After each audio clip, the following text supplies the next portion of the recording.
Hello everyone, I'm Mr. Edison, and I'm here to guide you into a peaceful slumber. If you find this video helpful, please give it a thumbs up and subscribe to the channel. I'd love to know where you're from and what time it is as you unwind. So settle in, get cozy, and let the relaxation begin. It was early June 2023 when I first encountered true terror. Summer had barely begun to stretch its warm fingers across the landscape, and I was 16, naive and eager for adventure. My best friend since elementary school, Theo, had convinced me to spend a week at Pine Ridge Summer Camp, a place nestled deep in the Adirondack Mountains. "It'll be awesome, trust me," he'd insisted, waving the brochure in my face. "We'll swim, hike, maybe meet some girls." The typical teenage motivations that seemed so important back then.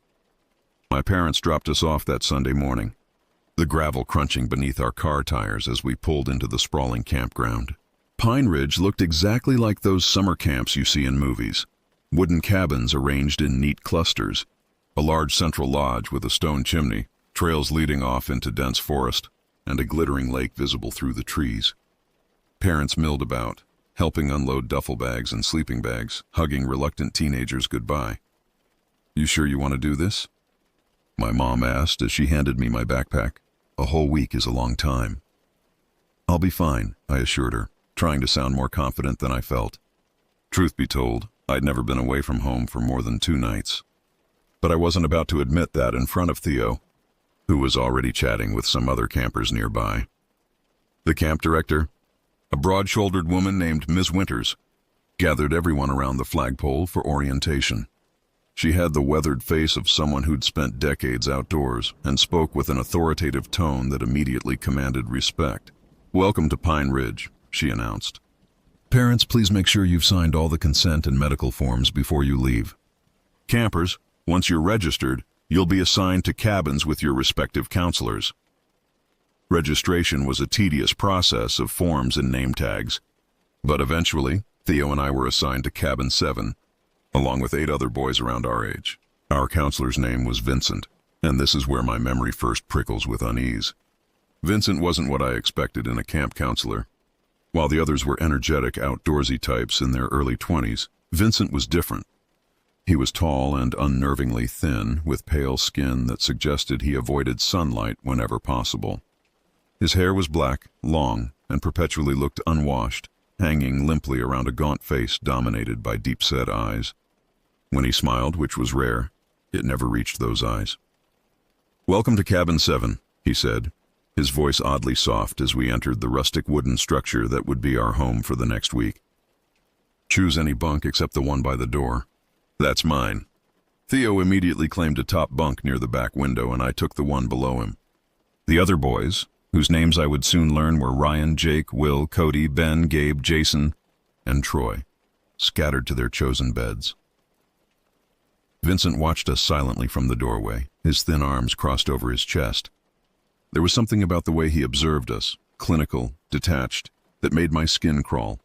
But I dismissed my discomfort as first-day nerves and the natural awkwardness of being in a new place. That night, after we'd unpacked and had dinner in the main lodge, Vincent gathered us around a small fire pit behind our cabin. "Camp tradition," he explained, his face ghostly in the firelight. "First night, we share something about ourselves that no one else knows.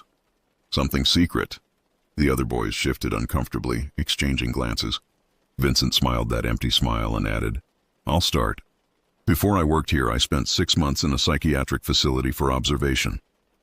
The silence that followed was deafening. I remember looking at Theo, whose eyes had widened to the size of quarters. Was this some sort of joke? But Vincent's expression remained completely serious. "They said I had unusual thought patterns," he continued, staring into the flames, "but they couldn't diagnose me with anything specific. So they let me go." His eyes lifted, scanning our faces one by one. "Your turn." I don't remember what secrets were shared that night. My mind was too preoccupied with Vincent's revelation and the growing certainty that something wasn't right about him. What kind of camp hired someone with a psychiatric history to supervise minors? Why would he share something so personal on our first night? As I lay in my bunk later, listening to the unfamiliar sounds of the forest and the rhythmic breathing of 9 other people, I couldn't shake the feeling that I'd made a terrible mistake coming here. Outside, an owl hooted mournfully, and somewhere in the distance, something crashed through the underbrush. But neither of those sounds disturbed me as much as the soft, almost imperceptible footsteps of Vincent, pacing back and forth by the cabin door until long after midnight. Monday morning arrived with golden sunlight streaming through the cabin windows and the distant sound of a bugle signaling breakfast.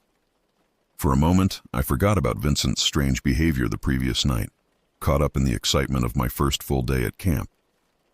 Theo was already up, pulling on a t-shirt and shorts. "Dude, get up," he said, throwing a pillow at my head. I heard they're doing pancakes today.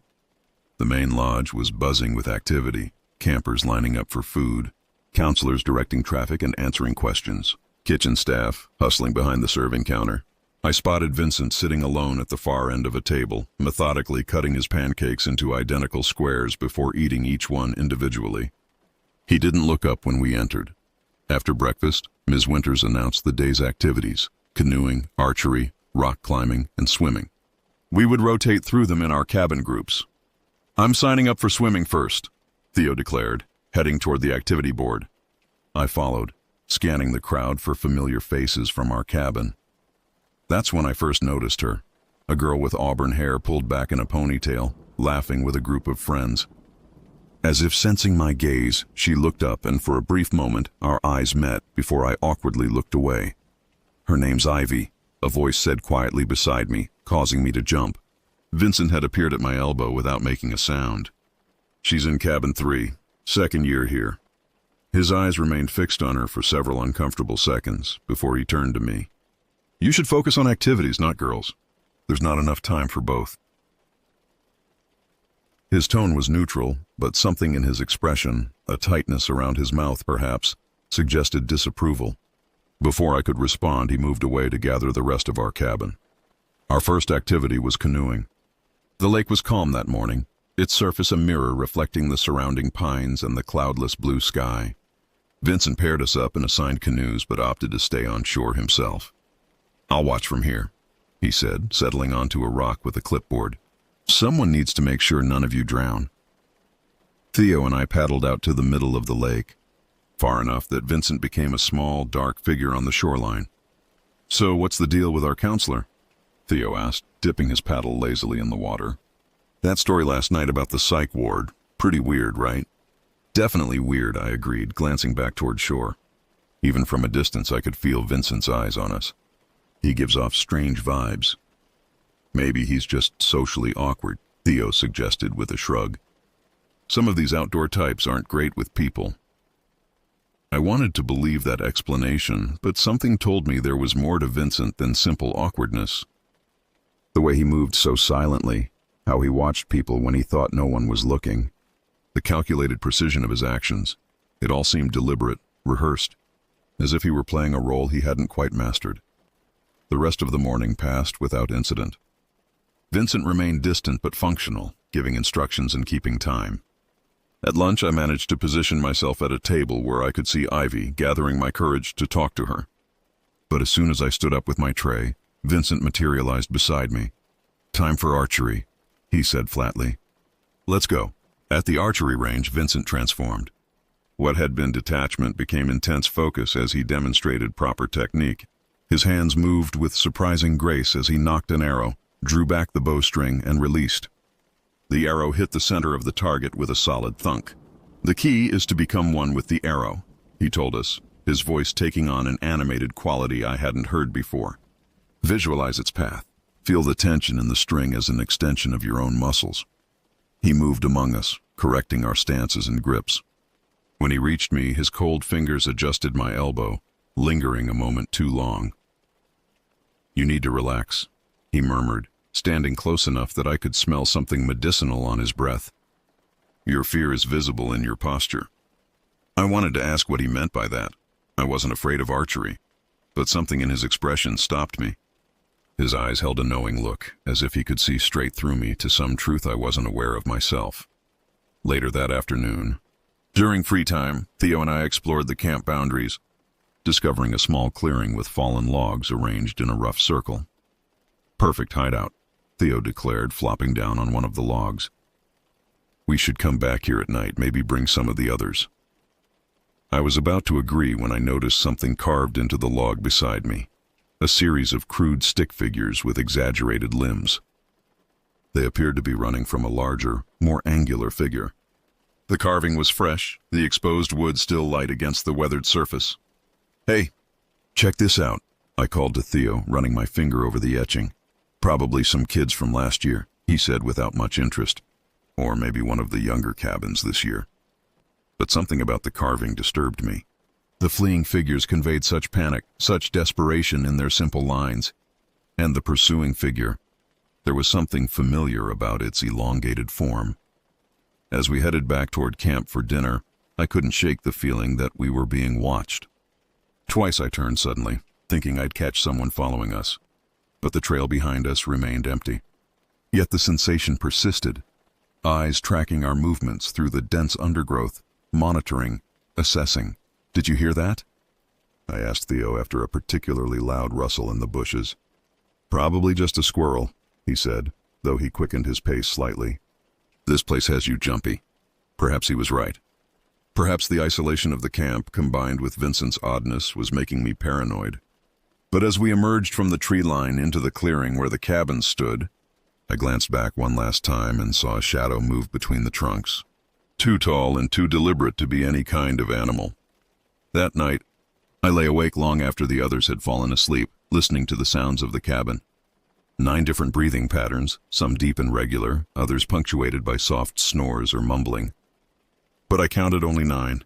The 10th, Vincent's, was missing. His bunk by the door lay empty, the covers neatly arranged as if they hadn't been disturbed. I don't know what prompted me to look toward the window, but when I did, I nearly cried out. Vincent stood outside, his tall figure silhouetted against the moonlight, staring directly at our cabin. He remained motionless for what seemed like hours, a sentinel watching over, or perhaps watching his sleeping charges. Eventually, exhaustion overcame my unease, and I drifted into uneasy dreams, filled with stick figures running through endless forests, pursued by a shadow that never tired.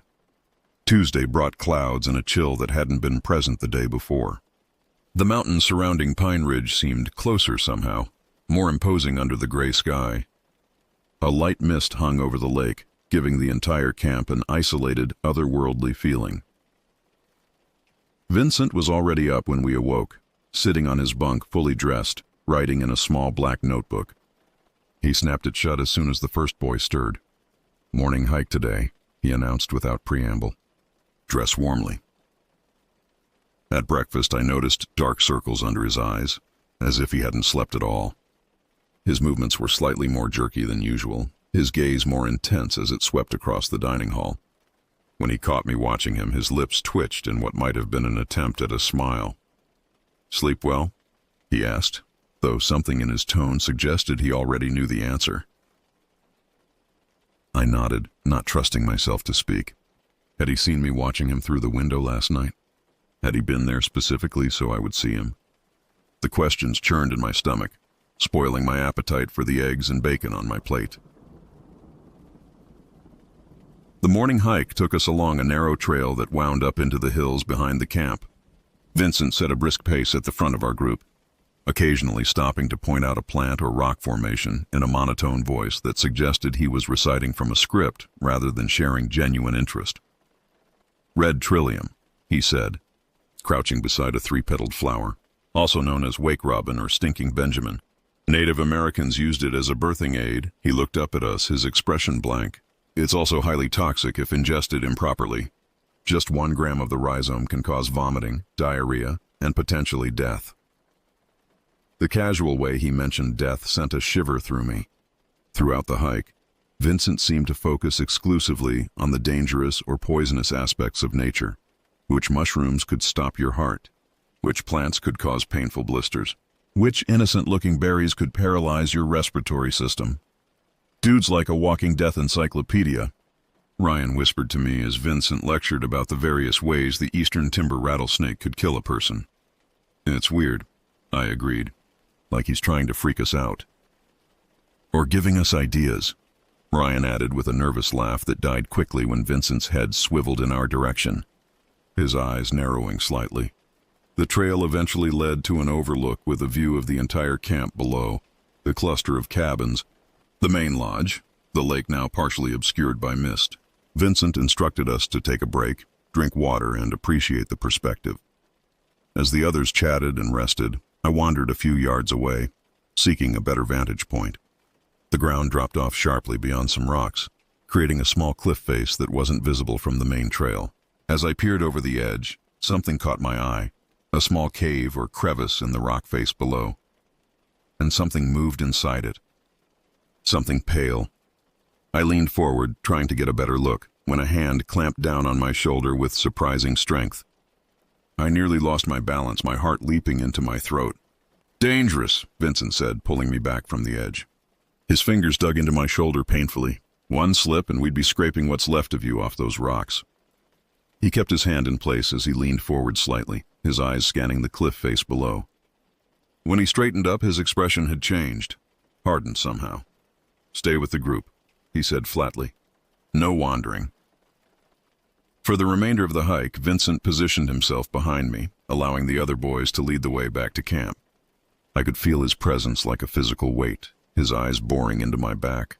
Every time I glanced over my shoulder, he was there, watching with that same flat expression. Back at camp, we had an hour before lunch. Most of the boys headed to the lake to skip stones, but I needed some space from Vincent's oppressive presence. I told Theo I wanted to rest in the cabin, but instead, I made my way to the camp office, a small building attached to the main lodge. Ms. Winters was inside, reviewing paperwork. She looked up with mild surprise when I entered. "Can I help you?" she asked, setting down her pen. I hadn't planned what to say. How could I articulate my vague suspicions without sounding paranoid? Vincent hadn't actually done anything explicitly wrong or threatening. His behavior was odd, unsettling, but was it reportable?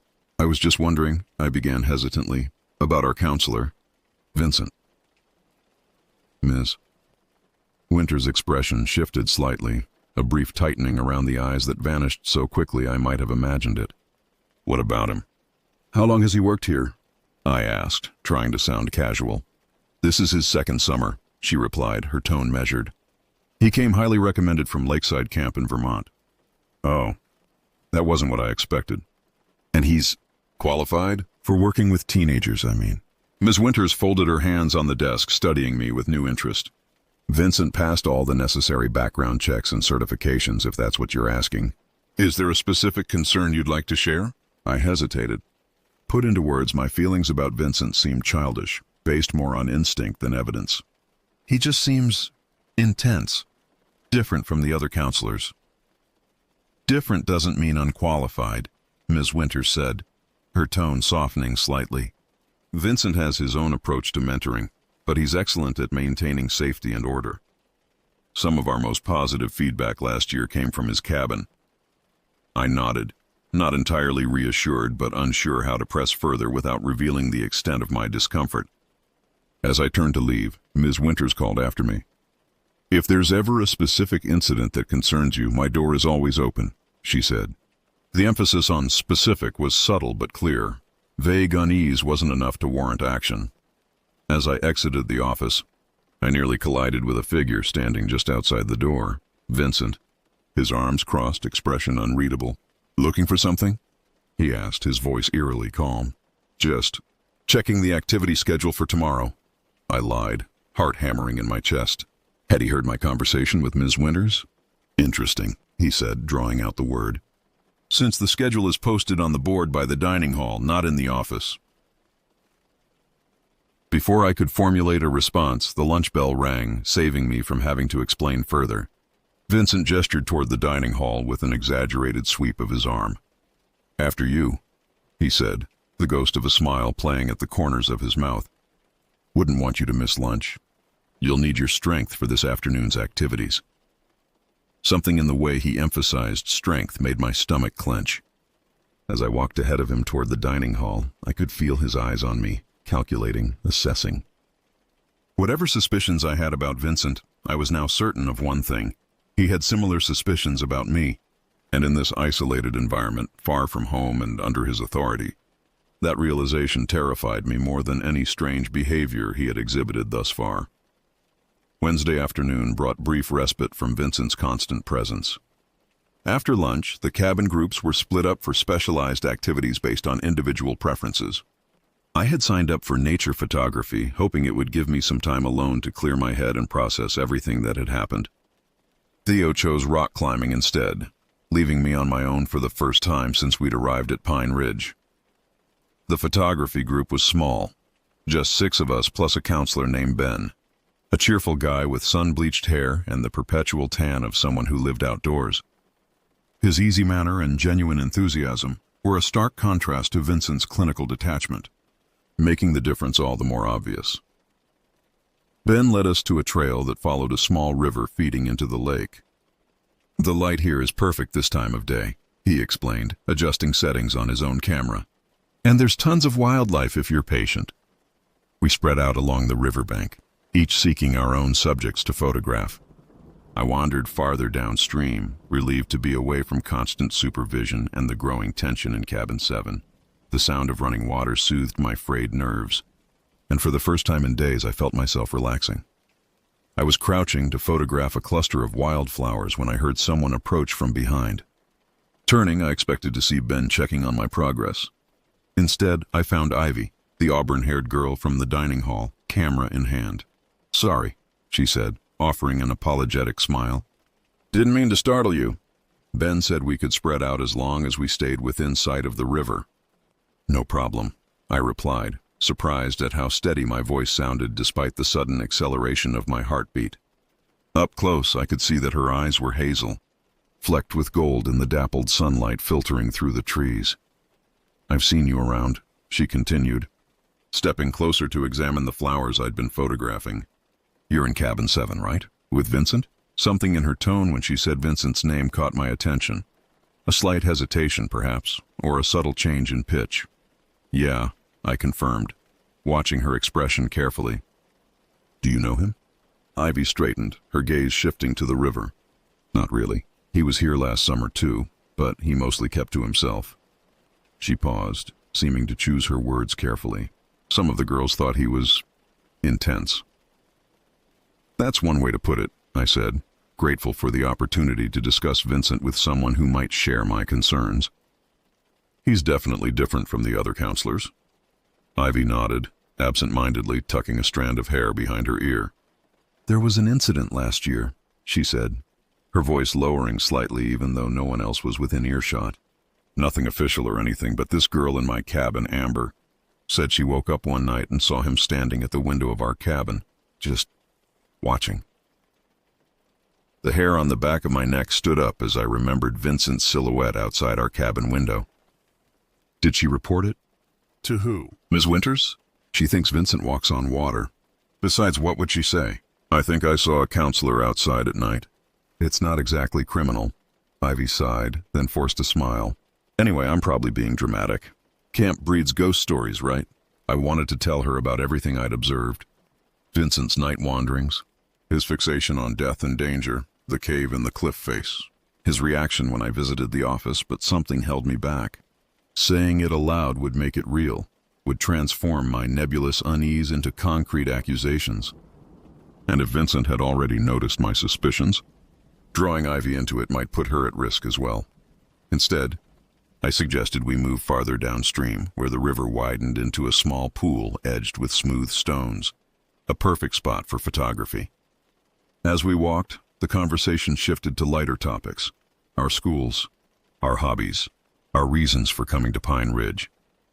Ivy was from a town about 2 hours away and had been coming to the camp since she was 12. Photography was a recent interest, sparked by a class she'd taken in school. For a while, I forgot about Vincent and the tension of the past few days. We took photos, compared techniques, and eventually settled on a large, flat rock by the water's edge to review our shots. The afternoon sun warmed the stone beneath us, and the gentle sound of the river created a peaceful backdrop. In that moment, Pine Ridge felt like the summer paradise it was meant to be, rather than the setting for growing dread. "This one's amazing," Ivy said, showing me a photo she'd taken of a water strider skimming across the surface of the pool, its shadow perfectly reflected below. I leaned closer to see her camera's display screen, suddenly aware of how near she was, The scent of her shampoo, something citrusy, mingling with the earthy smell of the forest. When I looked up from the camera, our faces were inches apart. For a heartbeat, neither of us moved. Then I saw it. A figure standing motionless among the trees on the opposite bank. Even at this distance, I recognized the lanky silhouette, the distinctive posture. Vincent. I jerked back, adrenaline flooding my system. Ivy followed my gaze, her expression shifting from confusion to alarm when she spotted him. Has he been there the whole time? She whispered, instinctively moving closer to me. I don't know, I admitted, unable to look away from Vincent's still form. I didn't see him before. Vincent made no attempt to move or call out, despite the fact that he was clearly visible to us. He simply stood there, partially obscured by a pine tree, watching. We should go back, Ivy said, quickly gathering her camera. Ben will be looking for us. I nodded, suddenly very aware of how far we'd wandered from the main group. As we hurriedly collected our things, I raised a hand in Vincent's direction, a reluctant acknowledgement of his presence. He didn't respond, didn't wave back, didn't move a muscle, just continued staring with that same flat intensity that had become so unsettlingly familiar. We retreated upstream, walking faster than necessary, checking over our shoulders every few yards. By the time we rejoined the photography group, my hands were shaking so badly I had to put my camera away. You two went pretty far, Ben remarked when we returned. His tone casual, but his eyes questioning. Just following the good light, Ivy replied with forced nonchalance. Did you get any good shots of the heron? Ben launched into an enthusiastic description of the bird he'd photographed, and the moment passed. But as the group headed back toward camp, I noticed Ivy scanning the trees around us, her earlier ease replaced by vigilant tension. I found myself doing the same, expecting to glimpse Vincent's pale face watching from behind every trunk and boulder. Back at camp, as we approached the central clearing, Ivy pulled me aside briefly. Be careful, she murmured, her eyes serious. Vincent, there's something not right about him. I didn't want to say too much before, but Amber wasn't the only one who had weird experiences last year. Before I could ask for details, we were interrupted by the arrival of other campers streaming toward the dining hall for dinner. Ivy squeezed my arm once, then disappeared into the crowd, leaving me with more questions than answers and a growing certainty that my instincts about Vincent weren't mere paranoia. At dinner, I searched for Vincent among the counselors' table but didn't see him. Theo slid onto the bench beside me, his face flushed with excitement from rock climbing. Dude, you missed it, he enthused, piling mashed potatoes onto his plate. I made it all the way to the top of the advanced wall. Even Joey said it was impressive, and he never compliments anyone. I nodded absently, only half listening as I continued scanning the dining hall. Hello? Earth to Space Cadet, Theo said, waving a hand in front of my face. What's with you? You look like you've seen a ghost. Not a ghost, I said quietly. Vincent. He was watching me and Ivy by the river today, just standing there staring. It was extremely disturbing. Theo's expression sobered. Okay, that is weird. But maybe he was just checking on you, making sure you were safe. From across the river, without saying anything. I shook my head. No way. There's something seriously off about him, Theo. Ivy said there were incidents last year, too. What kind of incidents? I started to explain what Ivy had told me, but movement near the entrance caught my eye. Vincent had entered the dining hall and was scanning the tables, his gaze methodical and searching. When his eyes landed on me, he paused, then changed direction, heading straight for our table. He's coming over, I whispered urgently to Theo. Don't mention any of this. Vincent slid onto the bench across from us, his tray holding a precisely arranged meal, food separated into distinct sections. Not touching. Productive afternoon? He asked, his eyes fixed on me with uncomfortable intensity. Yeah, I replied, trying to keep my voice steady. Photography was great. I saw you by the river, he said, cutting a piece of chicken into a perfect square. With the girl from cabin 3. The way he said it, flat, emotionless, made it sound like an accusation rather than an observation. Ivy, I supplied, refusing to be intimidated despite the rapid beating of my heart. She's in the photography group too. Vincent nodded slowly, placing the precisely cut piece of chicken in his mouth and chewing with deliberate care before speaking again.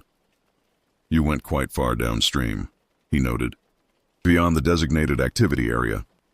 Ben said it was fine as long as we stayed near the river, I countered, remembering Ivy's words. Ben isn't your assigned counselor, Vincent replied, his voice taking on a slight edge. I am, and I'm responsible for your safety. We were perfectly safe, I insisted, growing increasingly uncomfortable under his unblinking stare. Were you? Vincent's lips curved into what might have been a smile on anyone else, but on him looked more like a grimace. The river gets treacherous beyond that bend. The current is stronger than it looks. People have drowned there. His emphasis on drowned sent a chill through me. Was it a warning or a threat?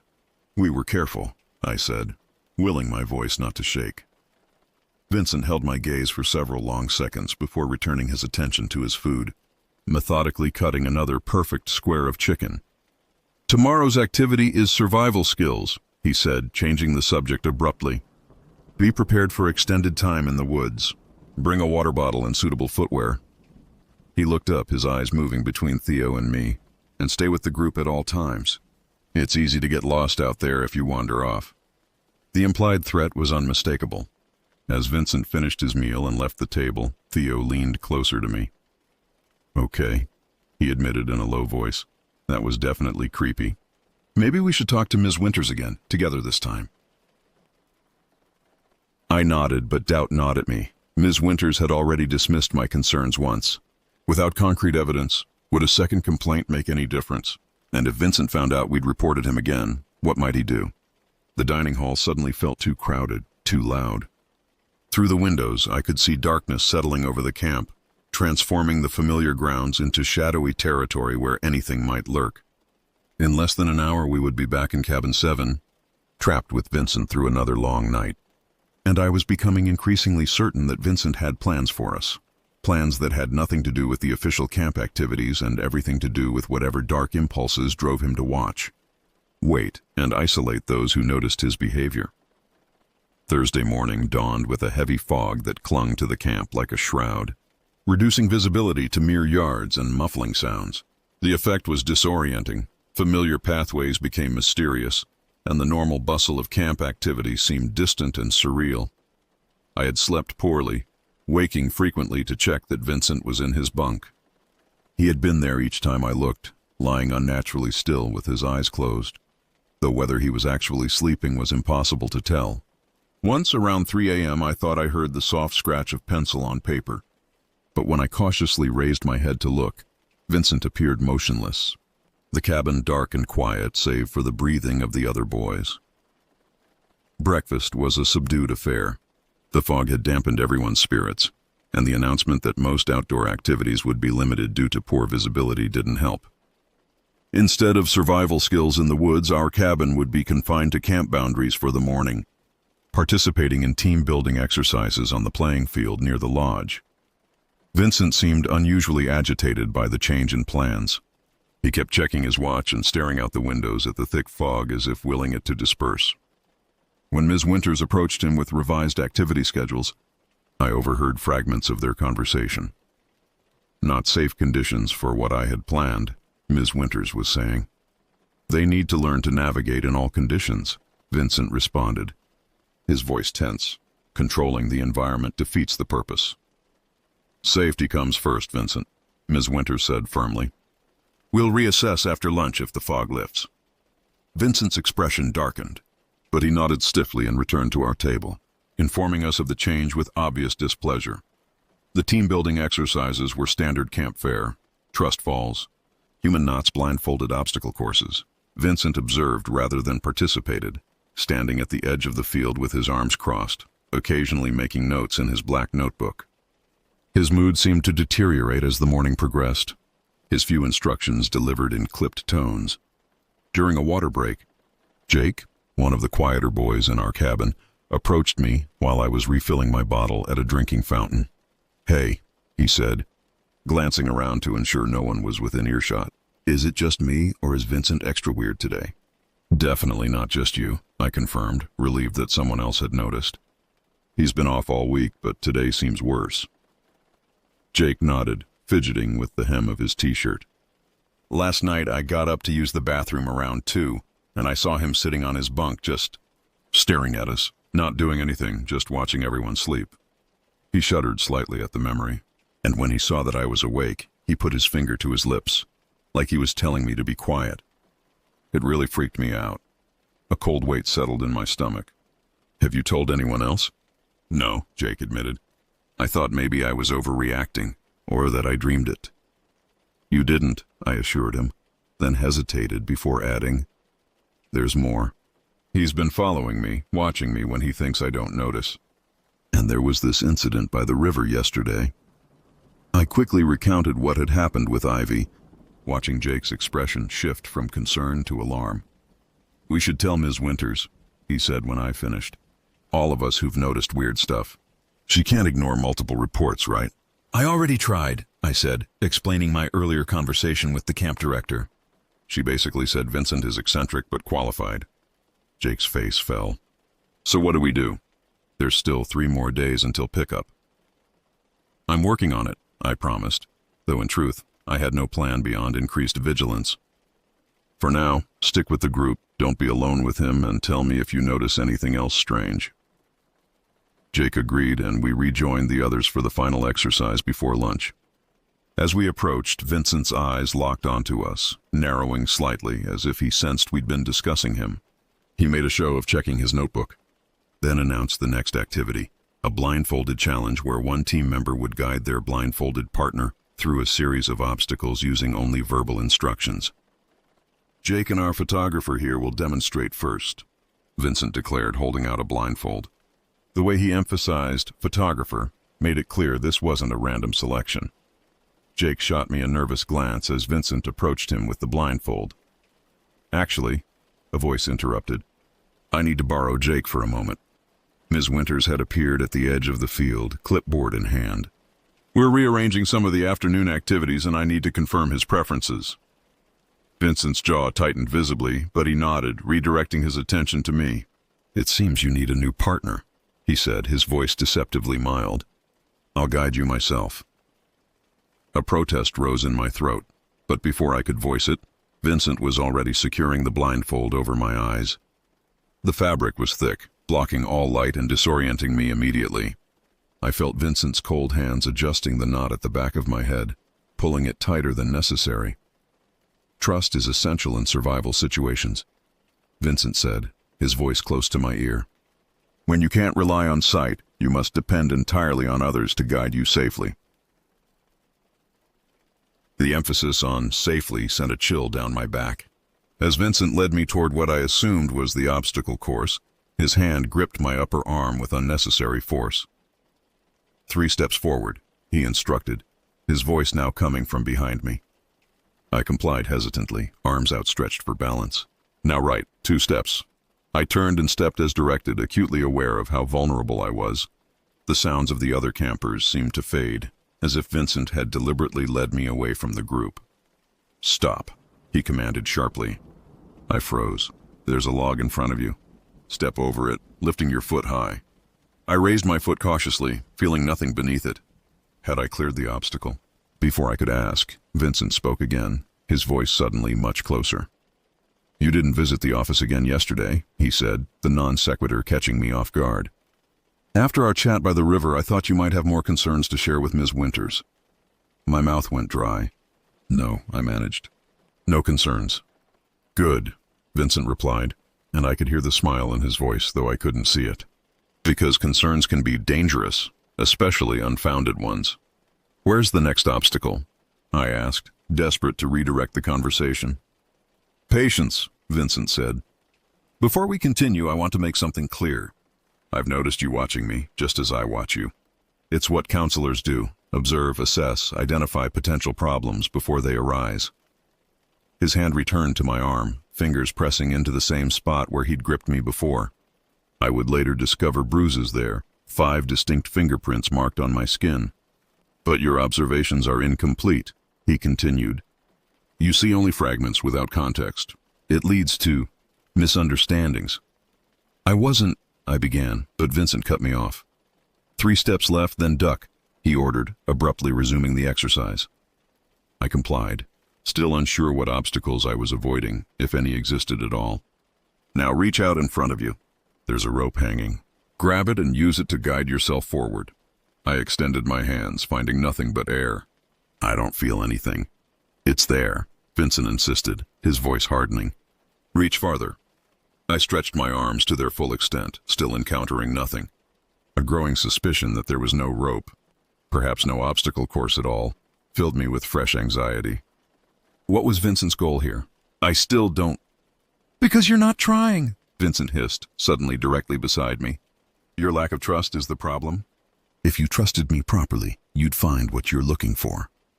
His breath was hot against my ear, his voice dropping to a whisper. Do you know what happens to campers who don't trust their counselors? Who spread stories? Who create division? They get lost. And in these woods, lost means, what's going on over here? The sharp voice of Ms. Winters cut through whatever Vincent had been about to say.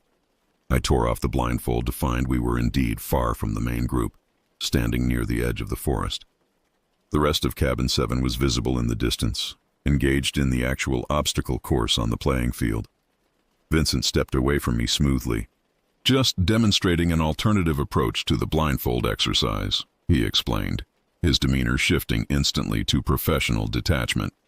Using natural obstacles rather than artificial ones. Ms. Winters frowned, looking between us. All activities need to remain within view of the main field today, Vincent. You know the fog protocol. Of course, he agreed, his voice neutral. An oversight on my part. As we walked back toward the group, Ms. Winters beside us, I glanced at Vincent.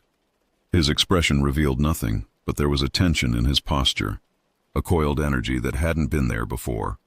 You'll need to check in with Nurse Patel, Ms. Winters told me when we reached the field. Standard procedure after any deviation from planned activities. I seized the opportunity to escape Vincent's presence, following Ms. Winters toward the infirmary building. As we walked, I gathered my courage. Ms. Winters, I began. About Vincent. Nurse Patel will address any concerns, she interrupted, her tone businesslike but not unkind. That's why we have these protocols. Something in her manner, a certain wariness perhaps, made me wonder if she suspected more than she had acknowledged. At the infirmary door, she paused. Vincent has unique methods, she said carefully, but until today, he's been scrupulous about following safety guidelines. I'll be keeping a closer eye on his activities. It wasn't the full acknowledgement I'd hoped for, but it was something, an indication that Vincent's behavior had finally triggered official notice. Nurse Patel, a brisk woman with kind eyes, checked me over efficiently, noting the finger-shaped marks beginning to form on my arm with a frown. How did these happen?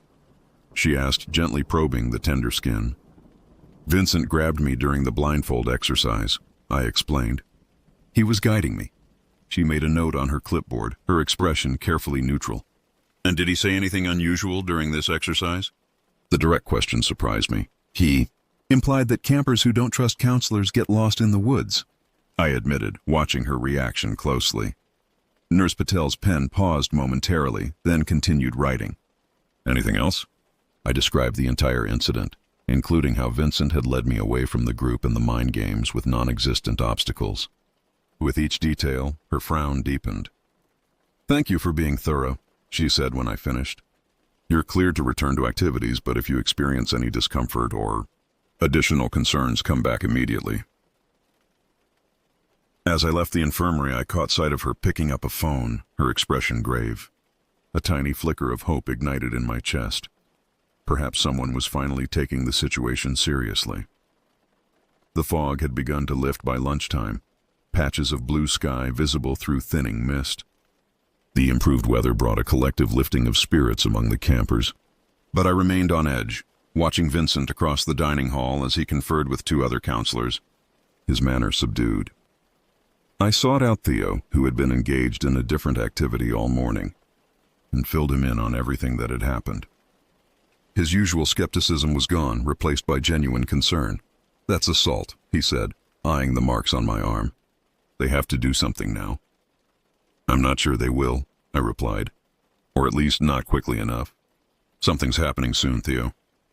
Vincent had specific plans for today that got derailed by the fog. He was really upset about it. What kind of plans? I don't know, I admitted. but they involved taking us deep into the woods, away from supervision. Theo's expression darkened. We need to stick together. All of us from the cabin. Safety in numbers, right? I nodded, though I wasn't convinced even that would be enough. Throughout lunch, I could feel Vincent's eyes on me, calculating, reassessing, whatever game he was playing.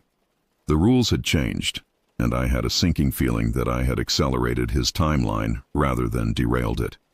The afternoon brought more structured activities within camp boundaries, with Vincent notably absent. Ms. Winters explained that he was attending to administrative matters, but the careful way she avoided elaborating suggested there was more to the story. Spotted Ivy during an arts and crafts session and managed to speak with her briefly, updating her on the morning's events. They're questioning him, she revealed in a hushed voice. Amber saw him going into the administrative cabin with Ms. Winters and some guy in a polo shirt she didn't recognize. Good, I said, relief washing over me. Maybe they'll send him home. Ivy's expression remained troubled. Maybe, but if they don't... If he comes back... She didn't need to finish the thought. I'll be careful, I promised. We all will. As dinner approached, storm clouds gathered on the horizon, promising rain overnight. The darkening sky seemed an apt metaphor for the mounting tension I felt. Vincent still hadn't returned, his absence at the counselor's table conspicuous. Rumors spread quickly through the camp. Vincent had been fired, he'd quit, he'd been arrested. Each version more dramatic than the last. I didn't believe any of them. Something told me Vincent wouldn't leave so easily, wouldn't relinquish whatever plans he had set in motion. Back in Cabin 7 that evening, a temporary counselor named Greg supervised our nighttime routine, explaining that Vincent was taking care of personal matters and would return tomorrow. Greg was everything Vincent wasn't: cheerful, talkative, genuinely interested in our camp experiences. Under different circumstances, his presence would have been a welcome relief. Instead, it felt like the calm before a storm. As I lay in my bunk that night, listening to the first raindrops pattering against the cabin roof, I couldn't shake the conviction that Vincent was out there somewhere in the darkness, watching, waiting, planning his next move. I must have eventually fallen asleep despite my anxiety, because I jerked awake sometime in the deepest part of the night, disoriented and unsure what had roused me. The cabin was dark and quiet, rain now falling steadily outside.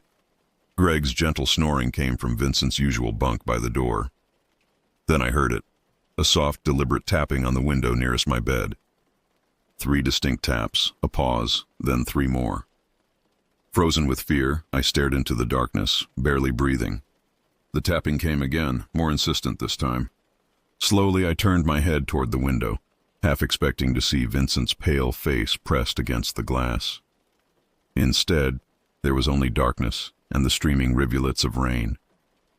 But as lightning briefly illuminated the night, I caught a glimpse of something white affixed to the outside of the window. A piece of paper, rapidly becoming sodden in the downpour. My instinct was to wake Theo or Greg, but curiosity overcame fear. I slipped silently from my bunk and approached the window, straining to make out what was written on the paper. Another flash of lightning revealed a message in neat, precise handwriting. Meet me at the boathouse. Come alone. Information about Vincent. The note wasn't signed, but it didn't need to be. Only one person at camp knew about my suspicions and might have information to share. Ivy. But why the boathouse? Why in the middle of the night during a storm? Logic told me to ignore the note, to return to bed and wait for morning. But the possibility of learning something concrete about Vincent, something that might finally convince the camp administration to remove him permanently, was too tempting to dismiss. I stood at the window for long minutes debating. Safety in numbers, Theo had said, but waking him or Greg would mean explaining the note, which would likely result in both of them insisting we ignore it or report it officially. Options that might mean losing whatever information Ivy had discovered. Decision made. I quietly dressed, pulled on a rain jacket, and slipped my flashlight into my pocket. The cabin door creaked slightly as I eased it open, but Greg's snoring continued uninterrupted. Outside, the rain fell in sheets, instantly soaking my pants despite the jacket's protection.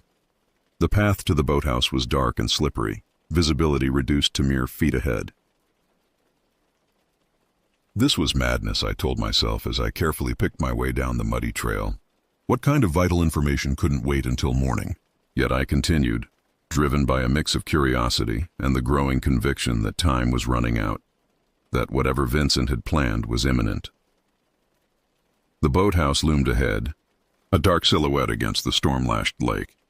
Its wooden structure creaked and groaned in the wind, an eerie chorus that raised goosebumps on my arms despite the relative warmth of the summer night. The door stood slightly ajar, a thin line of light visible from within. "Ivy?" I called softly, pushing the door open wider. The interior was dimly lit by a single battery-powered lantern placed on the floor near the back, illuminating the upturned hulls of canoes stored for the night. "Are you here?" No response. I stepped fully inside, relieved to be out of the rain, but increasingly uneasy. The boathouse smelled of damp wood and mildew, the sound of water slapping against the dock beneath the floorboards creating a rhythmic counterpoint to the rain on the roof. "Hello?" I tried again, taking a few more steps inside. "Ivy, is anyone here?" The door slammed shut behind me with a force that couldn't have been merely the wind. I whirled around, heart hammering in my chest, as the lantern's light glinted off a familiar tall figure now standing between me and the exit. "Curious," Vincent said, his voice eerily calm above the storm's clamor. "I left that note over an hour ago. I was beginning to think you wouldn't come." The air in the boathouse seemed to thicken, making each breath a conscious effort. Vincent remained by the door, his silhouette backlit by occasional flashes of lightning through the small windows. Water streamed from his rain-soaked clothes, forming a dark puddle at his feet. "Where's Ivy?" I demanded, trying to keep my voice steady despite the fear clawing at my throat. My eyes darted around the dimly lit space, searching for escape routes. Vincent tilted his head slightly, regarding me with clinical interest. "Ivy, she's not here. She was never here." A smile spread across his face, devoid of warmth. "Did you think she sent that note?" An interesting assumption. My mind raced. If Ivy hadn't sent the note, if this was Vincent's trap all along, why had I so readily believed otherwise? The answer came with sickening clarity because I wanted to believe someone had information that could help. Because I'd underestimated Vincent's cunning. "What do you want?" I asked, taking a step backward as Vincent moved away from the door, circling slowly to my right. "A chance to clear up misunderstandings," he replied, his tone conversational, as if we were chatting over breakfast. "You've been watching me, asking questions, spreading concerns among the other campers." He sighed, a theatrical sound. "It's becoming disruptive." "I haven't spread anything," I countered, continuing to back away, keenly aware of the layout of the boathouse, the heavy canoes suspended from the ceiling, the equipment racks lining the walls, the narrow walkway leading to the dock door at the rear. "I've just noticed things." "Yes, you notice a great deal," Vincent acknowledged, his pace matching mine, maintaining a consistent distance between us. "More than most. That's what caught my attention first, your awareness, your vigilance." He pronounced the word with something like admiration. Most teenagers are oblivious to their surroundings, absorbed in their phones, their social dramas, their petty concerns. But not you. A flash of lightning illuminated his face fully for an instant. The hollow cheeks, the intense eyes, the smile that never reached them. In that moment, he looked more predatory than human. "Why did you bring me here?" I asked, desperately trying to buy time to formulate a plan. The dock door was my best option, but Vincent seemed to anticipate this, his movements deliberately hurting me away from that escape route. "To talk, without interruption or interference," Vincent replied. "Ms. Winters and her associate had many questions today about my methods, my background, my interactions with campers." His expression hardened. "Questions inspired by your visit to the infirmary, no doubt." "You hurt me," I said, rubbing my arm where the bruises still marked his grip. "Nurse Patel was doing her job," Vincent waved dismissively. "A misunderstanding. I was ensuring your safety during the exercise." He took another step closer, forcing me to retreat further into the shadows at the back of the boathouse. "But these concerns have complicated my position here, accelerated certain timelines." The way he said timelines sent fresh adrenaline coursing through my system. Whatever Vincent had planned, it was happening now, tonight, triggered by the administrative intervention earlier in the day. "They'll notice I'm gone," I said, grasping for leverage. "Greg will check the bunks." They'll come looking. Eventually, Vincent conceded with a small nod. But not until morning, and by then our lesson will be complete. Lesson? The word hung in the air between us, ominous in its ambiguity. Vincent's expression shifted, becoming almost earnest. That's what this has always been about, teaching. Not the superficial lessons of summer camp, how to paddle a canoe or string a bow, but the essential lessons of survival, of awareness. He gestured around the dark boathouse. Like this moment, a test of your ability to recognize danger, to respond appropriately. By luring me out alone in the middle of the night, I countered, anger briefly overriding fear. That's not teaching, that's... What? Vincent interrupted, his voice suddenly sharp. Predatory, criminal. Choose your words carefully. You came here voluntarily, driven by your own curiosity and hubris. He wasn't wrong, and that realization stung. I had walked into his trap, ignoring every warning sign, every instinct that had served me well until now. What happened at Lakeside Camp? I asked, a sudden intuition guiding the question. In Vermont. Before you came here. Vincent went very still, his eyes narrowing almost imperceptibly. What do you know about Lakeside? Ms. Winter said you came highly recommended from there, I said, watching his reaction closely. But something happened, didn't it? Something like this. For the first time, Vincent's composure slipped, a flash of something, anger, fear, crossing his features before the mask of calm returned. Lakeside was educational for everyone involved. What does that mean? I pressed, sensing I'd found a vulnerable point. Vincent ignored the question, abruptly changing tactics. He moved suddenly to the right, cutting off my slow progress toward the equipment racks where I'd spotted a potential weapon, a heavy paddle hanging on the wall. Enough about the past, he said. Let's focus on the present, on your current predicament. He gestured toward the door. You could run. Try to make it back to your cabin before I catch you. The rain would cover any noise. The implicit threat hung in the air between us. Vincent stood between me and the main door, and though the dock door remained a possibility, I'd have to get past him or risk being trapped on the dock with nowhere to go but the storm-tossed lake. Or, Vincent continued when I didn't respond, you could listen, learn, understand what this has all been about. Which is what exactly? I asked, desperately scanning the boathouse for anything that might help me. My gaze landed on a red emergency alarm box near the main door, too far away to reach, but its presence confirmed that the boathouse had safety protocols in place. Vincent smiled, seemingly pleased by the question. Recognition, potential. In all my years working with teenagers, I've encountered very few with your level of awareness. Your instinctive understanding of danger. He took a step closer, his voice dropping to an intimate murmur despite the storm's noise. From the moment you arrived, you sensed what I was, what I could do. The hairs on my arms stood on end, not from cold, but from the clinical detachment with which Vincent discussed my potential, as if I were a specimen to be studied rather than a person to be protected. And what exactly are you? I asked, stalling while I inched toward a stack of life jackets piled on a bench, thinking they might provide some protection if Vincent attacked. A teacher, he replied simply. One who understands that true learning doesn't come from safe, structured activities. It comes from fear, from danger, from confronting the darkest aspects of human nature. His eyes gleamed in the dim light, from recognizing predators before they strike. In that moment, everything clicked into place. Vincent's obsession with danger, his isolation of vulnerable campers, the tests and mind games. He saw himself not as a threat, but as some twisted kind of mentor, teaching survival through terror. You're sick, I said, the words escaping before I could reconsider. You need help. Vincent's expression darkened. That's what they said at Lakeside. That's what they always say when they don't understand.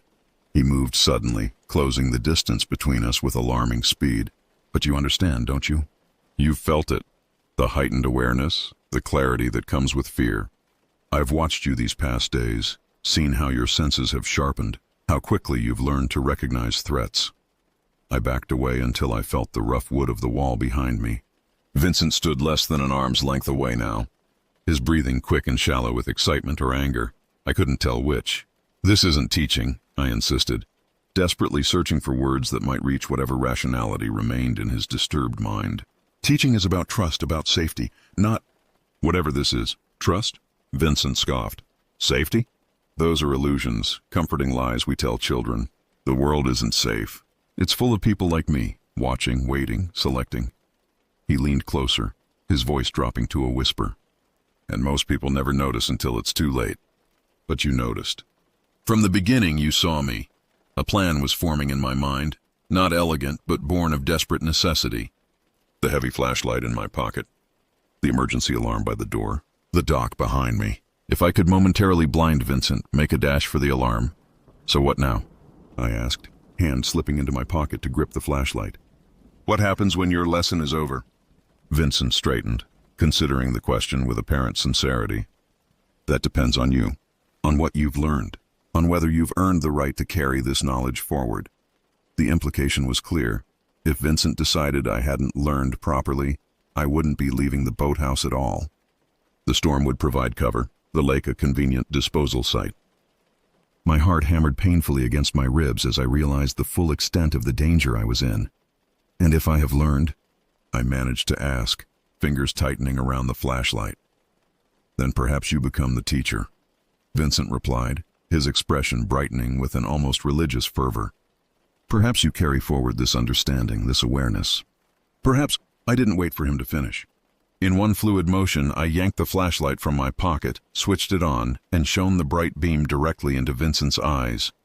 He recoiled instinctively, raising an arm to shield his face, and I seized the moment to lunge past him, aiming for the main door. But Vincent recovered faster than I anticipated. His hand shot out, grabbing the hood of my rain jacket and yanking me backward with enough force to tear the fabric. I stumbled off balance, and he used the momentum to slam me against the wall, knocking the wind from my lungs. The flashlight clattered to the floor, rolling away and casting wild shadows across the boathouse. Vincent's face loomed close to mine, all pretense of calm instruction gone, replaced by cold fury. That, he hissed, was disappointing. After everything I've invested in your education. His hand closed around my throat, not squeezing, but present. A threat, a promise. With my back literally against the wall, options disappearing by the second, I did the only thing I could think of. I brought my knee up sharply, connecting with Vincent's groin with as much force as I could muster. The effect was instantaneous. Vincent doubled over with a guttural sound of pain, his grip on my throat releasing as he staggered backward.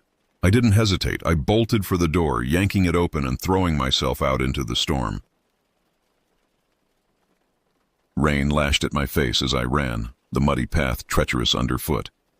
Behind me I heard the boathouse door slam open again, followed by Vincent's voice, raised to a shout for the first time since I'd known him. You can't escape this. He called after me, his words nearly lost in a crash of thunder. The lesson isn't over. I didn't look back, focusing all my energy on the path ahead, on reaching the safety of the main camp. Lightning flashed, briefly illuminating the grounds, the dark shapes of cabins, the looming trees, the puddles rapidly becoming small ponds in the torrential downpour.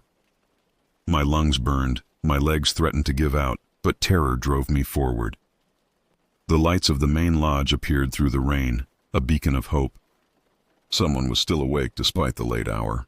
I changed course, heading for the lighted windows rather than my dark cabin. Behind me, I could hear splashing footsteps, Vincent in pursuit.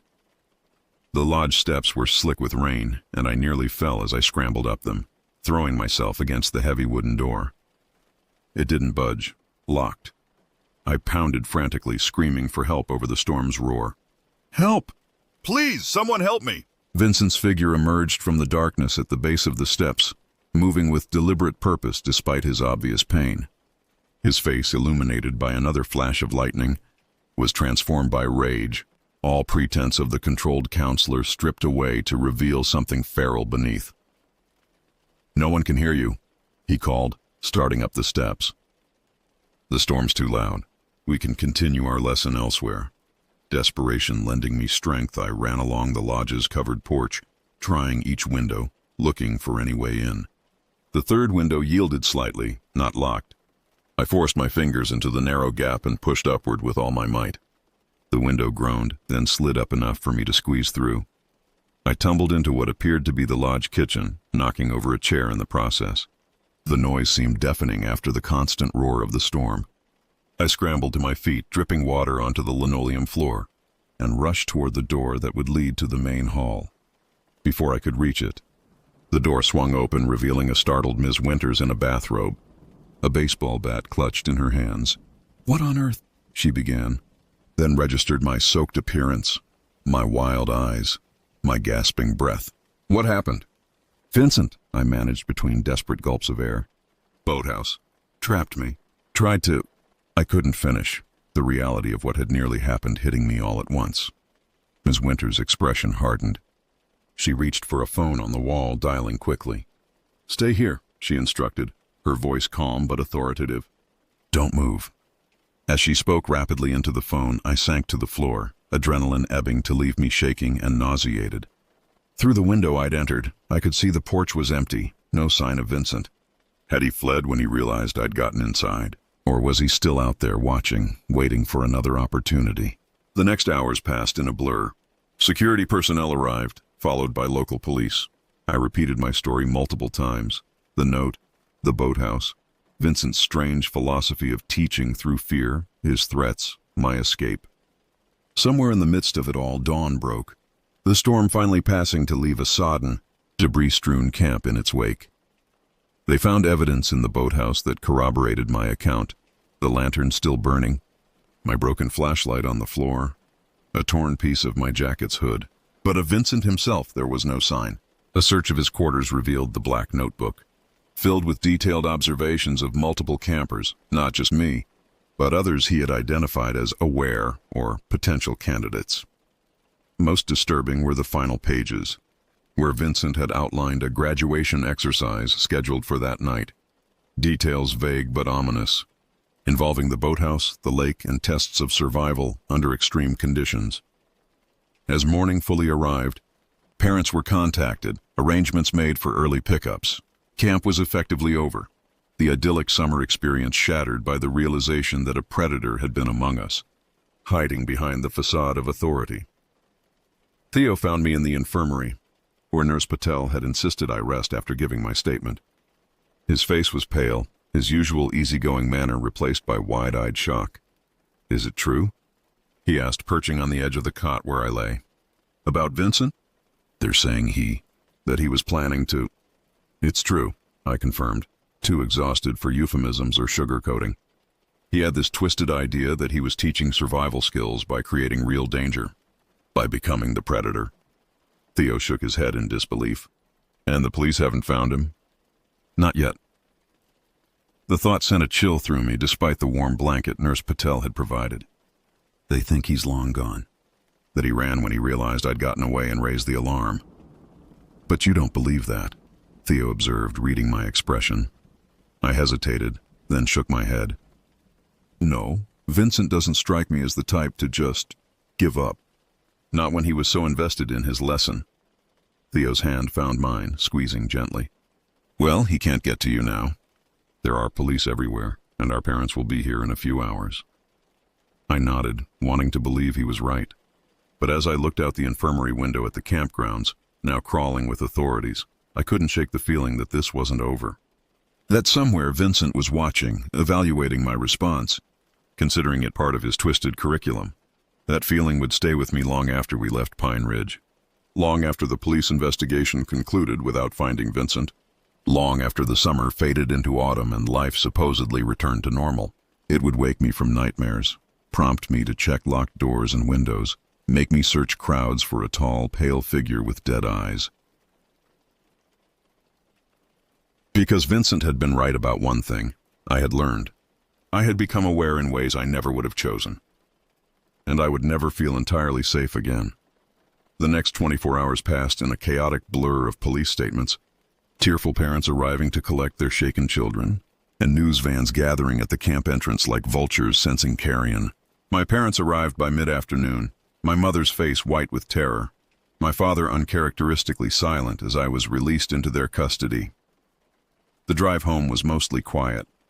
I had already told my story so many times, to Ms. Winters, to the police, to state troopers, to detectives, that my voice was hoarse and my mind numb.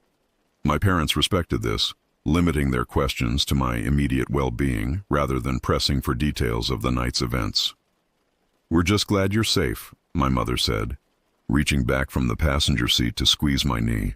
Her hand trembled slightly, betraying the calm she was trying to project. "That's all that matters now." But I wasn't safe. Not really. That was the lesson Vincent had taught me, the awareness he'd awakened that couldn't be unlearned. The world contained predators who watched and waited, who could wear masks of normalcy so convincing that institutions trusted them with children. And sometimes those predators chose you, saw something in you that caught their interest, marked you as different from the general herd. I didn't share these thoughts with my parents. Instead, I leaned my head against the car window, watching the familiar landscape of home replace the wilderness of Pine Ridge, and tried to convince myself that distance equaled safety. Home should have felt like a sanctuary, but it didn't. I found myself checking locks, scanning rooms before entering them, startling at unexpected sounds. Sleep became a luxury, interrupted by nightmares in which Vincent's pale face loomed out of darkness, his voice whispering about lessons unfinished, tests yet to come. 3 days after our return, Detective Garrett came to our house. She was a compact woman with shrewd eyes and a gentle manner that belied her obvious competence. She sat at our kitchen table, declining coffee but accepting water, and explained the status of the investigation. "We've identified him as Vincent Mercer. Age 27, she began, placing a photograph on the table, Vincent's staff ID picture, his empty smile frozen in glossy color. His employment history is spotty, but he did work at Lakeside Camp in Vermont, as he claimed. What he didn't mention was that he left under suspicious circumstances after a camper reported similar behavior: isolation, surveillance, psychological intimidation. Why wasn't he arrested then?"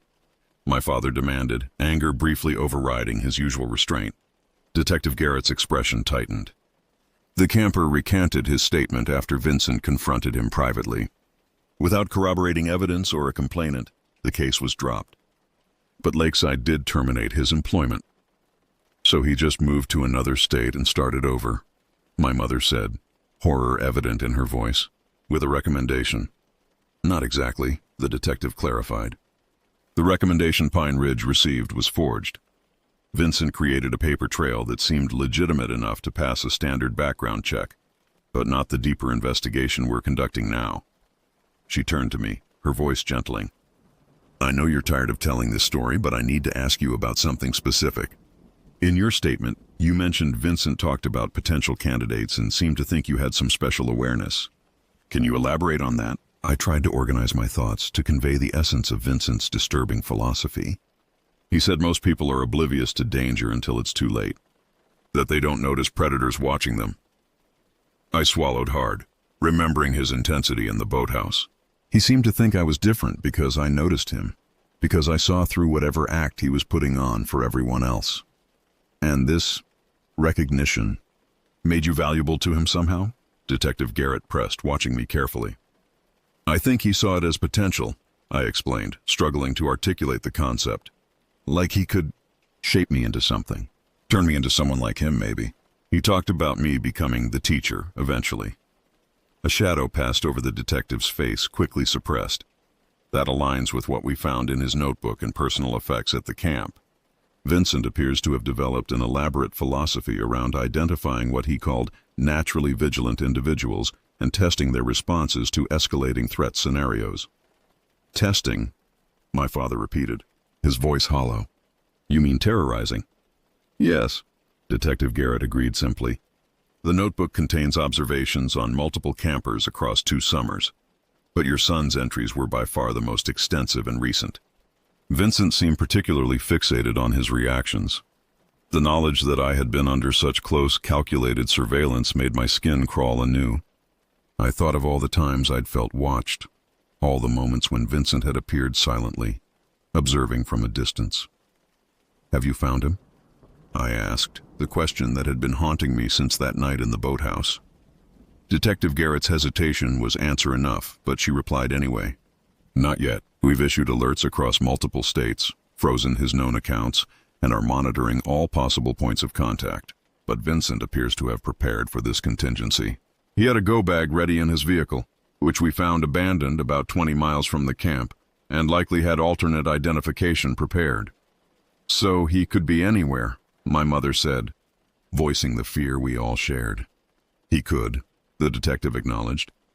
But people like Vincent typically follow patterns. His focus on your son was intense and prolonged. That kind of fixation doesn't disappear overnight. The implication hung in the air. Unspoken but understood. Vincent might come looking for me. Might try to complete whatever twisted lesson he'd planned. Detective Garrett seemed to read this realization in our expressions. "We're taking precautions," she assured us. "Your house will have regular patrols, and we've alerted local authorities to maintain heightened awareness in your area. We're also providing a panic button system that connects directly to emergency dispatch." She pulled a small device from her pocket, demonstrating its function. "This is for you," she said, handing it to me. "Keep it with you at all times."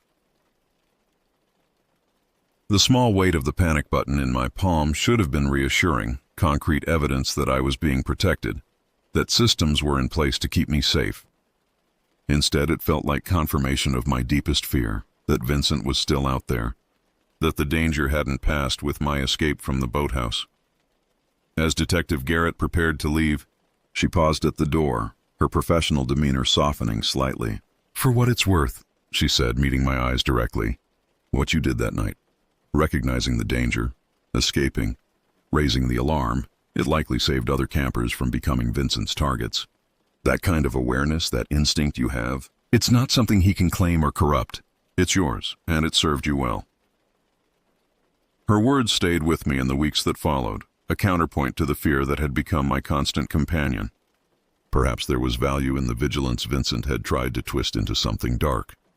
Perhaps it could be reclaimed, redirected into something protective rather than paranoid. Summer faded into fall, and gradually the acute terror began to subside into a more manageable wariness. I returned to school, moved through familiar routines, reconnected with friends who knew nothing of what had happened at Pine Ridge. The police patrols became less frequent as weeks passed without any sign of Vincent, though the panic button remained a constant presence in my pocket. Theo and I spoke often, our shared experience creating a bond that went beyond our previous friendship. He seemed to process the trauma differently, more outwardly, more verbally, talking through each detail as if repetition could render it harmless. I preferred to internalize, to analyze privately, to work through my fear and solitude.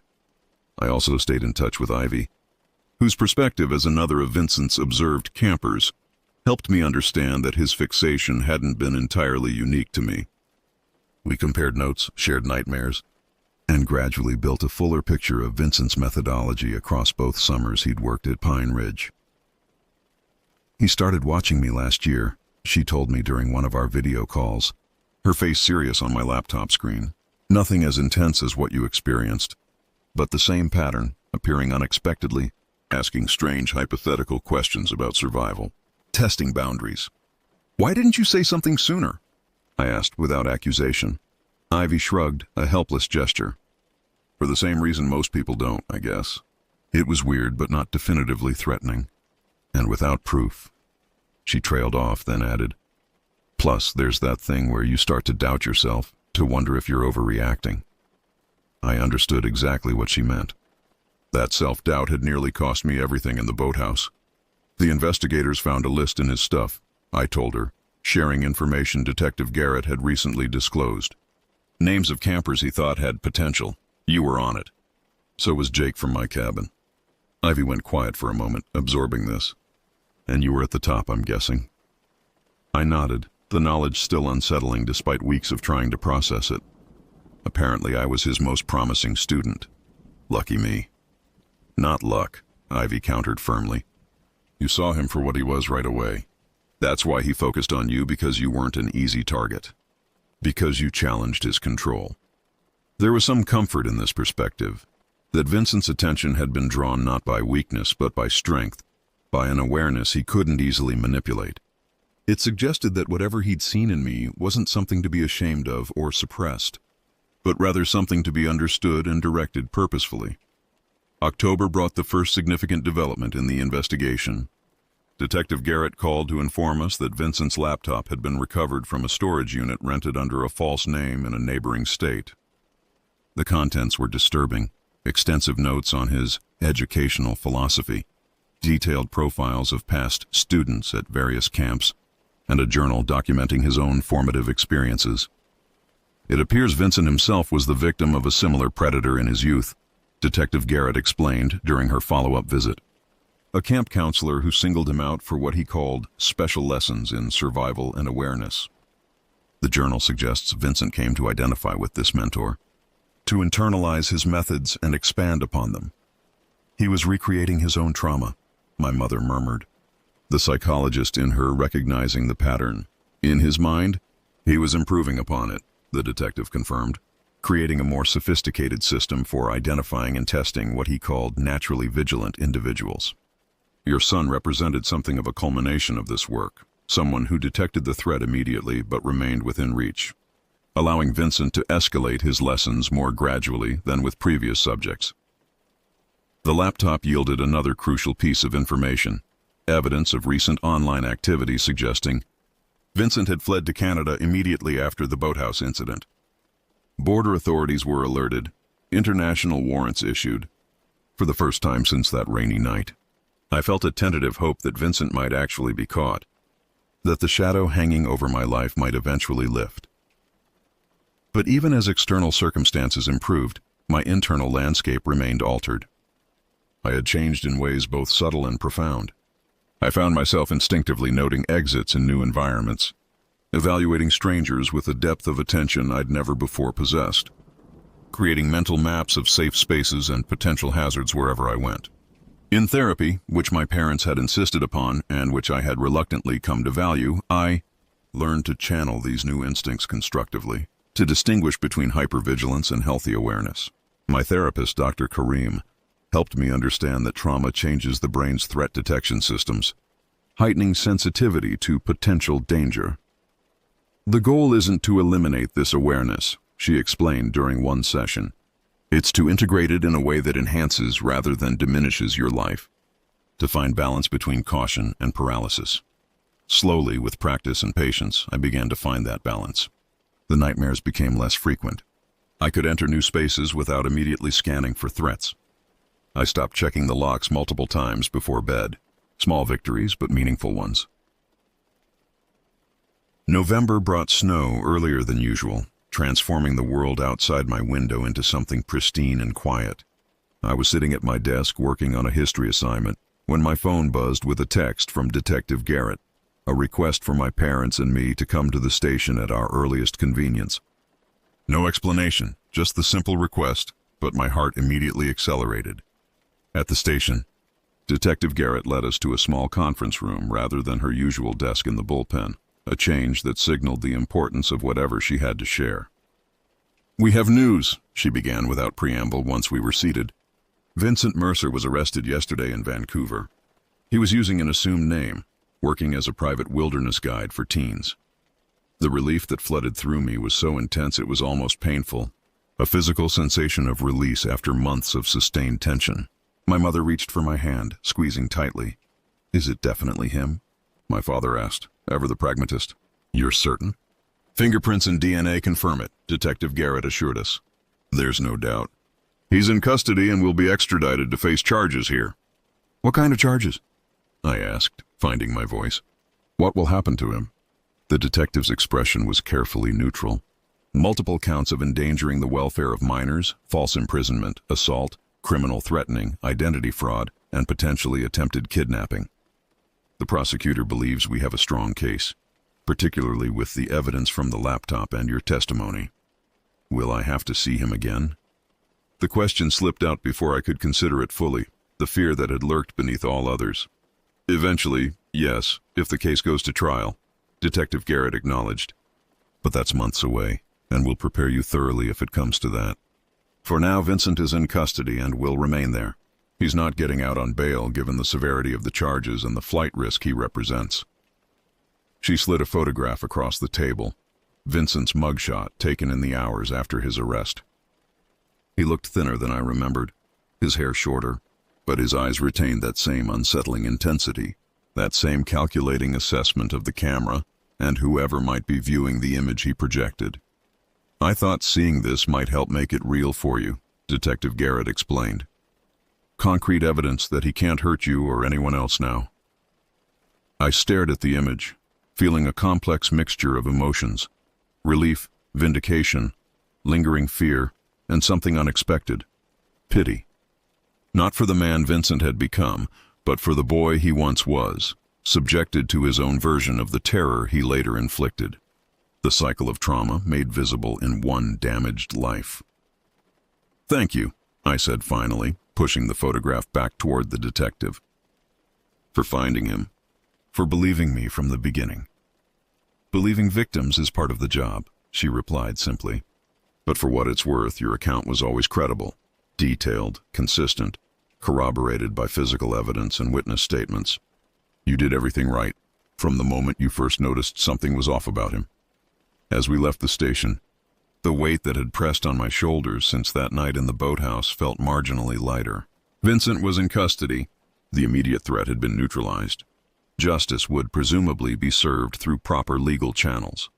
But the lasting impact of those days at Pine Ridge, the awareness Vincent had sought to cultivate through fear, remained with me, embedded in my perceptions and responses. I would never again move through the world with the oblivious confidence of someone who hasn't encountered predatory intent. I would always notice too much, sense too keenly, evaluate too thoroughly. In the months that followed, I came to recognize this heightened awareness not as Vincent's successful teaching, but as my own hard-won wisdom, purchased at a cost I would never have willingly paid, but valuable nonetheless. Like a vaccine derived from the disease itself, my experience with Vincent had cultivated resistance to future threats, an ability to recognize danger in its earliest, most subtle manifestations. And as winter yielded to spring, I began to reclaim spaces I had avoided, to expand the boundaries of what felt safe, to trust my instincts without being ruled by them. I joined a wilderness survival class, ironic, given Vincent's fixation on such skills, but empowering in its controlled environment and legitimate instruction. I reconnected with Theo and other friends from before Pine Ridge, balancing new wariness with old connections. Vincent's trial was scheduled for the following September, a date that loomed in my mind like a final examination, a culmination of everything I had processed and learned. I would face him again, would speak my truth in a courtroom, would close that chapter with the full weight of law and community behind me. But regardless of legal outcomes, I had already reached my own verdict on Vincent's twisted philosophy. Awareness born of terror isn't education, it's trauma. True learning comes from understanding danger without being consumed by it, from recognizing threats without becoming obsessed with them, from maintaining vigilance without surrendering joy. That balance, between awareness and paranoia, between caution and paralysis, became my ongoing work, my personal curriculum in the aftermath of Pine Ridge. And unlike Vincent's brutal lessons, it was one I chose for myself, defined on my own terms, directed toward a future where fear informed, but did not dominate my perception of the world around me. 1 year after Pine Ridge, I stood at the edge of a different lake, watching sunlight dance across its surface. This wasn't a camp, just a weekend trip with Theo and his family to their lakeside cabin. But the similarities were enough to trigger a cascade of memories. The smell of pine, the lapping of water against the shore, the sense of isolation from the normal rhythms of life. "You okay?" Theo asked, appearing at my side with fishing gear in hand. He'd become attuned to my moments of withdrawal, the brief intervals when present reality receded and Pine Ridge resurfaced. "I'm good," I assured him, meaning it despite the momentary disorientation. "Just remembering." Theo nodded, understanding without requiring elaboration. The year had changed him too, made him more perceptive, more patient, less inclined to dismiss concerns that didn't align with his own experience. Vincent's shadow had touched him as well, if less directly. "Dad's grilling tonight," he said after a comfortable silence. "Want to help me catch something worth cooking?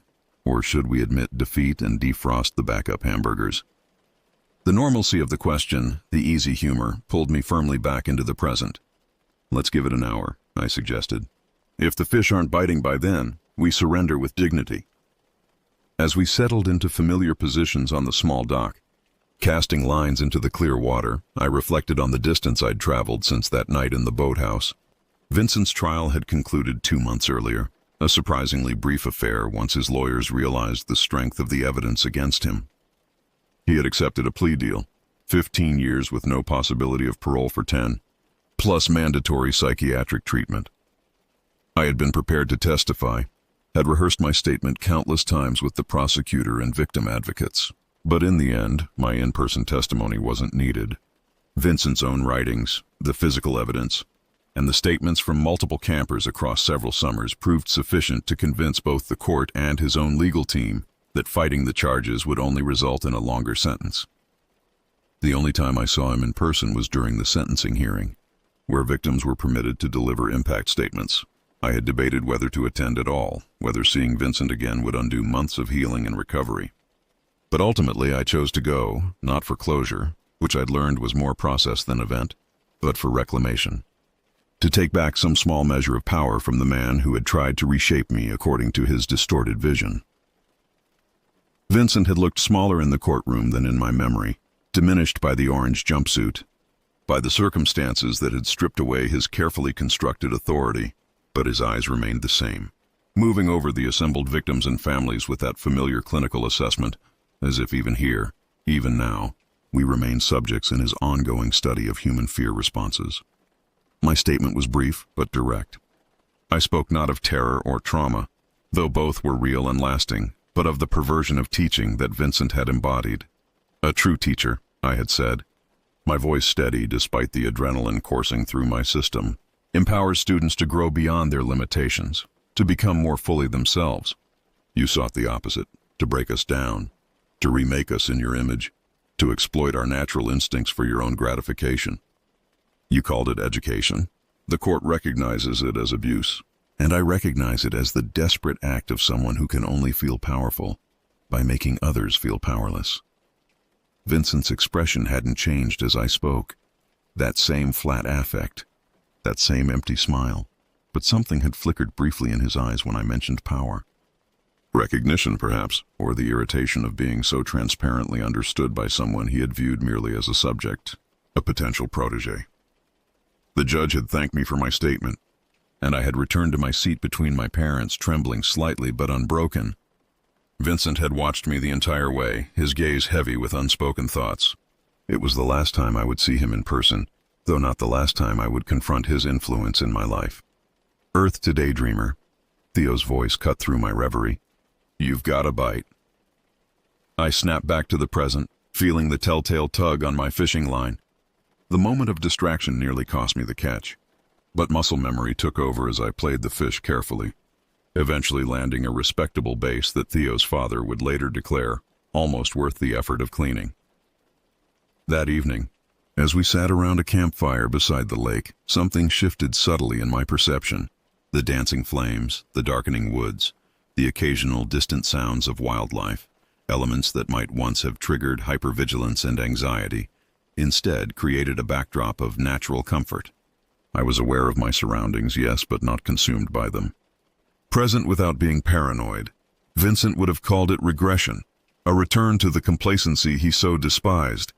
I recognized it as healing, the integration of awareness without the paralysis of fear. The ability to sit in a setting similar to Pine Ridge and experience not just the echoes of trauma, but the simple pleasure of friendship, family, and natural beauty. The conversation around the fire drifted toward future plans, college applications, potential majors, the impending transitions that would reshape our lives in the coming year.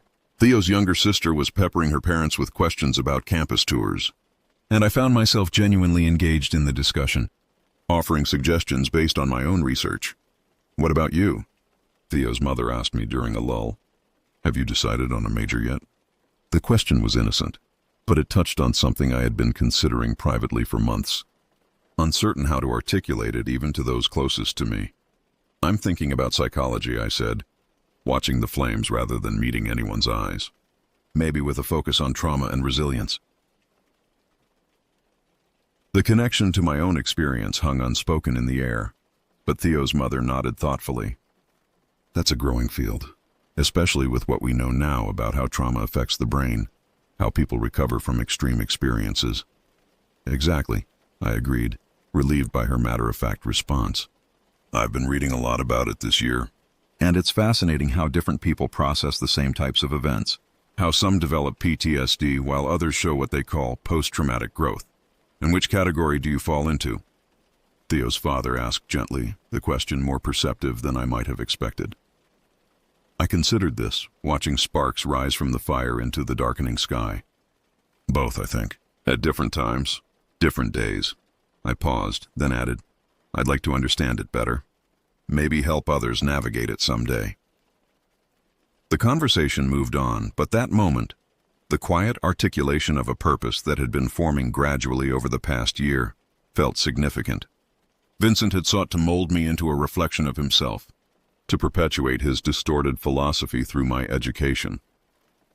Instead, I was finding my own path, one that acknowledged the impact of trauma but redirected it toward healing rather than harm. Later that night, lying in a sleeping bag on the cabin's screened porch, listening to the gentle rhythm of the lake against the shore, I thought about transformation, how experiences shape us for better or worse. Vincent had been shaped by his own encounters with predatory behavior, had allowed that shaping to turn him into a predator himself. I was being shaped too, but with consciousness, with choice, with community that supported growth rather than exploitation. The therapist I'd been seeing, Dr. Karim, had talked often about narrative, how the stories we tell about our experiences influence our relationship to them. Vincent had tried to impose his narrative on me, to cast me as the protege in his distorted hero's journey. But the true power of story lies in authorship, in the ability to interpret one's own experience rather than accepting another's interpretation. I was writing my own story now, one in which Pine Ridge figured prominently, but did not define the plot. Vincent was a character in that story, but not its author or its central figure. And the ending, still being written, still unfolding, belonged to me alone. Sleep came easily that night, without the usual vigilance, without the reflexive checking of locks and shadows. And when I dreamed, it wasn't of boathouses or storms or pale faces watching through windows. Instead, I dreamed of open paths through sunlit forests, of clear water reflecting endless sky, of movement without pursuit. In the morning, I woke to birdsong and dappled light filtering through the porch screens. Theo was already up, making coffee in the kitchen with exaggerated carefulness to avoid waking the others. He grinned when he saw me, gesturing toward the dock where fishing rods leaned against the railing. Sunrise fishing? He suggested in a stage whisper. They're supposedly more active early. 20 minutes later, we sat side by side on the dock's edge, lines in the water, mugs of coffee cooling beside us. The lake was still, its surface a perfect mirror of the sky's gradual transition from pink to blue. Mist hung in patches over the water, dissipating slowly as the sun climbed higher. It's been a year, Theo observed quietly, breaking a comfortable silence. Since Pine Ridge. I nodded, appreciating that he'd acknowledged the anniversary without making it the center of our mourning. A long year. A good one, though, he suggested, glancing at me. In some ways, at least. I considered this, weighing the fear and nightmares against the growth, the new awareness, the deepened relationships. Yes, I agreed finally, in some important ways. We lapsed back into silence, watching a heron stalk deliberately through the shallows nearby, its movements precise and patient. There was something meditative about its focus, its complete presence in the moment, neither dwelling on the past nor anticipating the future. I had been learning that skill, presence, over months of practice. The ability to recognize when my mind was sliding into hypervigilance or flashback, to gently redirect my attention to the immediate reality around me, to distinguish between the echo of past danger and the absence of present threat. I had a thought, Theo said after the heron had successfully speared a small fish and departed with its prize. About Vincent. The name still triggered a physical response, a tightening in my chest, a slight acceleration of my heartbeat, but the reaction was milder than it once had been, manageable rather than overwhelming. What about him? I asked, careful to keep my tone neutral. Theo hesitated, uncharacteristically cautious. You said he was fixated on teaching awareness, on making people see dangers they normally miss. He paused, then continued. But what if he was actually teaching the opposite? How to become the kind of person others should be wary of? How to hide in plain sight, how to use authority to bypass normal defenses. The insight struck me as both obvious and profound, a perspective shift that reframed Vincent's entire philosophy. He hadn't been training vigilant protectors. He'd been demonstrating predatory techniques while disguising them as protection. That makes sense, I said slowly. He wasn't creating guardians. He was creating duplicates, people who knew how to exploit the same vulnerabilities he exploited. Exactly, Theo agreed, warming to the topic. It's like he was saying, "Waru, look how easily I can manipulate systems, gain trust, isolate targets. You could do this too, if you learn from me." The realization was simultaneously disturbing and liberating.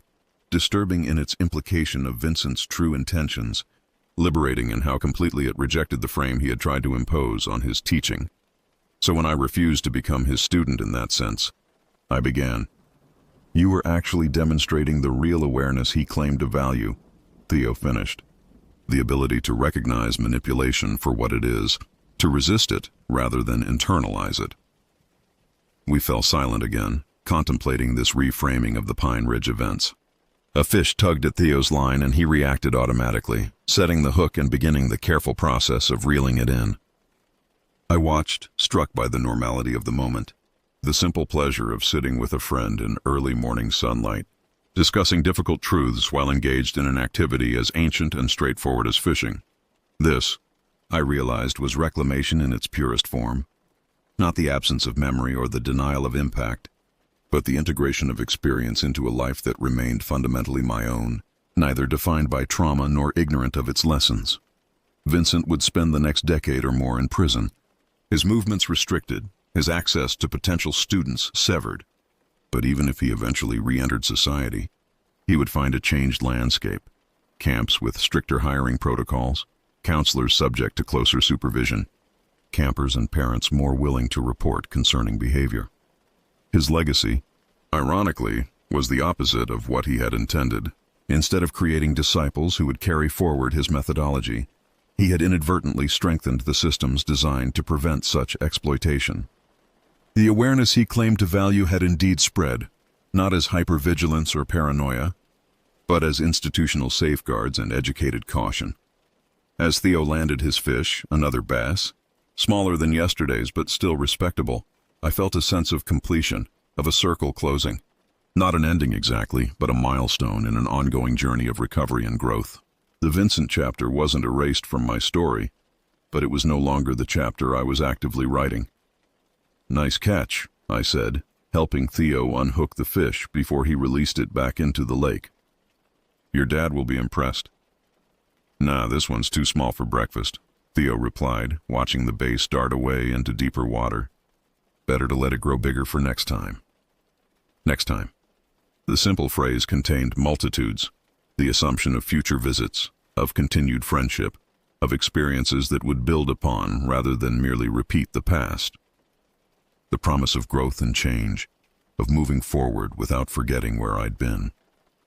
The sun had fully cleared the tree line now, burning away the last wisps of morning mist from the lake's surface. Beyond the dock, the day was taking shape, Theo's family stirring in the cabin, breakfast preparations beginning, plans forming for hiking or swimming or simply relaxing in the summer warmth. I cast my line again, watching it arc through the golden light before disappearing beneath the water's surface. Whatever lay beneath, whether fish or simply the peaceful absence of activity, I was present for it, attentive without anxiety, aware without fear. And in that moment of perfect balance between past and future, between memory and anticipation, I recognized the most significant lesson of the year since Pine Ridge, that trauma may change the landscape of a life, may alter its contours and redirect its rivers, but it need not determine its ultimate destination. Vincent had sought to define me through fear. Instead, I was defining myself through resilience, through the slow, steady work of reclaiming spaces, relationships, and possibilities that fear had temporarily placed beyond reach. Not as his student, but as my own teacher. Not as a reflection of his distorted vision, but as the author of a story still unfolding, one chapter at a time, toward a horizon limited only by my own imagination and courage. The water rippled beneath my floating line, a fish investigating the potential meal. I waited, patient and present, ready for whatever might come next.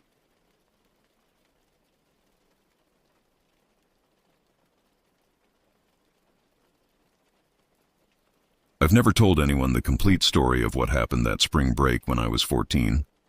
3 years have passed since that day, but the memories remain vivid, too vivid, keeping me awake on stormy nights when the branches scrape against my bedroom window. The rational part of my mind understands that what we experienced that afternoon behind the restaurant was likely nothing more than an abandoned playground coupled with our overactive imaginations. Yet the irrational part, the primitive brainstem that controls our fight-or-flight response, refuses to accept such a simple explanation. It was April 2022 when my parents decided I should spend time with family during spring break instead of wasting away in front of screens at home. They arranged for me to stay at my uncle's cabin in the North Woods with my 11-year-old cousin Ivy. I wasn't thrilled about the arrangement initially. Being 14 meant I'd rather spend time with friends than babysit a younger cousin. But my protests fell on deaf ears. The cabin itself was nothing remarkable. A 2-bedroom wooden structure nestled among towering pine trees about 30 miles from the nearest town. My Uncle William had inherited it from his father and visited occasionally for hunting and fishing trips. The walls were adorned with mounted fish and photographs of successful hunting expeditions. A musty odor of mothballs and old wood permeated every room. Uncle William's wife, my Aunt Patricia, would be supervising us during our stay. She was a practical woman who preferred outdoor activities to indoor comforts, which explained why the cabin's amenities were limited to the basics: running water, electricity, and a wood-burning stove for heating. No internet connection, spotty cell service at best. On our 3rd day at the cabin, after a morning spent hiking through the surrounding woods, Aunt Patricia suggested we drive into town for lunch at Riverbank Diner. A local establishment she claimed served the best country fried steak in the county. The prospect of a proper meal excited both Ivy and me after days of Aunt Patricia's questionable cooking skills. The drive took almost 40 minutes along winding roads bordered by dense forest. I spent the journey watching the endless sea of trees while Ivy chattered away about a frog she'd found that morning by the small creek running behind the cabin. "Do you think we'll see any bears?" Ivy asked, her voice tinged with both fear and hope. "Not likely," I replied. "They usually avoid people." "What about wolves?" "Uncle William said there are wolves around here." I shrugged. "Maybe. But they're more afraid of us than we are of them." Riverbank Diner stood at the edge of the small town, a weathered structure with faded red paint and a sign that had seen better days. The parking lot contained only a handful of vehicles, mostly pickup trucks and SUVs with mud-splattered tires. A bell jingled as we entered, announcing our arrival to the sparse crowd of locals enjoying their midday meals. The interior smelled of grease, coffee, and pine-scented cleaning solution. Wood paneling covered the walls, interrupted occasionally by framed black and white photographs of the town from decades past. A counter with red vinyl stools ran along one wall, while booths with cracked leather seats occupied the opposite side. A waitress in her 50s with bottle blonde hair piled high on her head approached us with a tired smile. Her name tag read Betty. "Welcome to Riverbank," she said, leading us to a booth near the back. "Don't get many visitors this time of year." Aunt Patricia exchanged pleasantries with Betty, revealing they had attended the same high school years earlier. They fell into conversation about people I didn't know, leaving Ivy and me to examine our laminated menus. "I want a milkshake," Ivy whispered, her eyes wide with anticipation. "Ask Aunt Patricia," I suggested, scanning the lunch options. The meal itself was unremarkable, standard diner fare that satisfied our hunger without inspiring culinary praise. Ivy spilled her chocolate milkshake on her shirt, causing Aunt Patricia to sigh in exasperation and dab at the stain with napkins. As we finished our meal, Betty returned to clear our plates. "Got kids with you today, huh, Patricia?" she said, nodding toward us. "My niece and nephew," Aunt Patricia confirmed. "Trying to keep them entertained for the week." Betty leaned down conspiratorially. "There's a playground out back if they want to burn off some energy. My grandkids love it when they visit." Ivy immediately perked up. "A playground?" "Can we go, please?" Aunt Patricia checked her watch. I suppose so. I need to run to the hardware store for some supplies anyway. You two can play outside while I do that. There's an entrance through the back door, Betty offered, pointing to a door near the restrooms. Just follow the path. As we got up to leave, I noticed Betty's smile falter slightly, but I dismissed it as my imagination. Now looking back, I wonder if she knew, if she had sent other children down that path before us. We exited through the back door of the diner into an enclosed area containing dumpsters and stacks of empty wooden pallets. The smell of rotting food and cigarette smoke hung in the air. A narrow dirt path led from a gap in the wooden fence into the woods behind the restaurant. Do you think it's far? Ivy asked, already starting down the path. Betty made it sound close, I replied, following her. It's probably just through these trees. The path wound its way through underbrush and between pine trees. Though it was early afternoon, the dense canopy above cast everything in shadow. The sounds of the diner, clinking dishes, conversations, occasional bursts of laughter, faded with each step until all we could hear was the crunch of pine needles beneath our feet and the distant calls of birds. This is taking forever, Ivy complained after several minutes of walking. I had to agree. The path seemed to stretch on much longer than expected for a playground supposedly behind a restaurant. I was about to suggest turning back when the trees ahead thinned, revealing a small clearing. Look! Ivy pointed excitedly. I see something. The clearing opened before us, approximately 30 yards in diameter, surrounded on all sides by towering pine trees that seemed to lean inward, as if watching us. The ground was mostly dirt with patches of yellowed grass struggling to grow in the perpetual shade. At first glance, the area appeared to be an abandoned lot rather than a playground. Debris littered the ground, broken bottles, cigarette butts, faded food wrappers. But as my eyes adjusted to the gloom, I saw what had caught Ivy's attention. The outline of playground equipment on the far side of the clearing. Something about the scene felt wrong. The playground equipment appeared disproportionate, misaligned somehow, as if designed by someone who had only heard descriptions of what a playground should look like without ever having seen one. Come on, Ivy called, already halfway across the clearing. I hesitated, scanning our surroundings. The air felt heavier here, stagnant. No breeze disturbed the branches above us. No birds called. Even the insects seemed to have fallen silent. Wait up, I said, hurrying after her while trying to dismiss my growing unease. I told myself I was being ridiculous. It was just an old playground, nothing more. Why, then, did each step toward it fill me with increasing dread? Before we reached the playground equipment, we encountered an old couch sitting incongruously beneath a tall pine tree. The furniture piece was filthy, its fabric torn in multiple places with stuffing spilling out like yellow intestines. Dark stains spread across its cushions in patterns that resembled crude faces if you looked at them too long. Who would put a couch out here? I wondered aloud.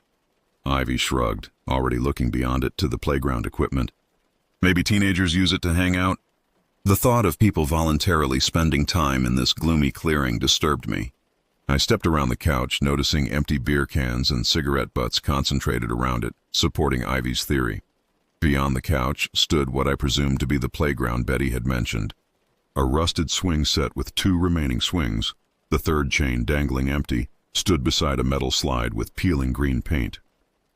The slide's ladder was missing several rungs, and what appeared to be initials and crude symbols had been scratched into its surface. Ivy approached the swings, testing one cautiously before sitting down. Be careful, I warned. That thing looks ancient. It's fine, she replied, pushing off with her feet to start swinging. The structure creaked ominously with each forward movement, but held together. I remained standing, suddenly reluctant to touch anything in this place. While Ivy swung, I surveyed our surroundings more carefully. The clearing wasn't as natural as it had first appeared. The ground showed evidence of having been leveled at some point, though nature had begun to reclaim it. Weeds pushed through cracks in what might once have been a concrete pad. At the edges of the clearing, garbage had accumulated, rusted appliances, tires, broken furniture. Then I noticed something that made my stomach contract. On the opposite side of the clearing stood what resembled a jungle gym, but distorted in a way that defied logical explanation.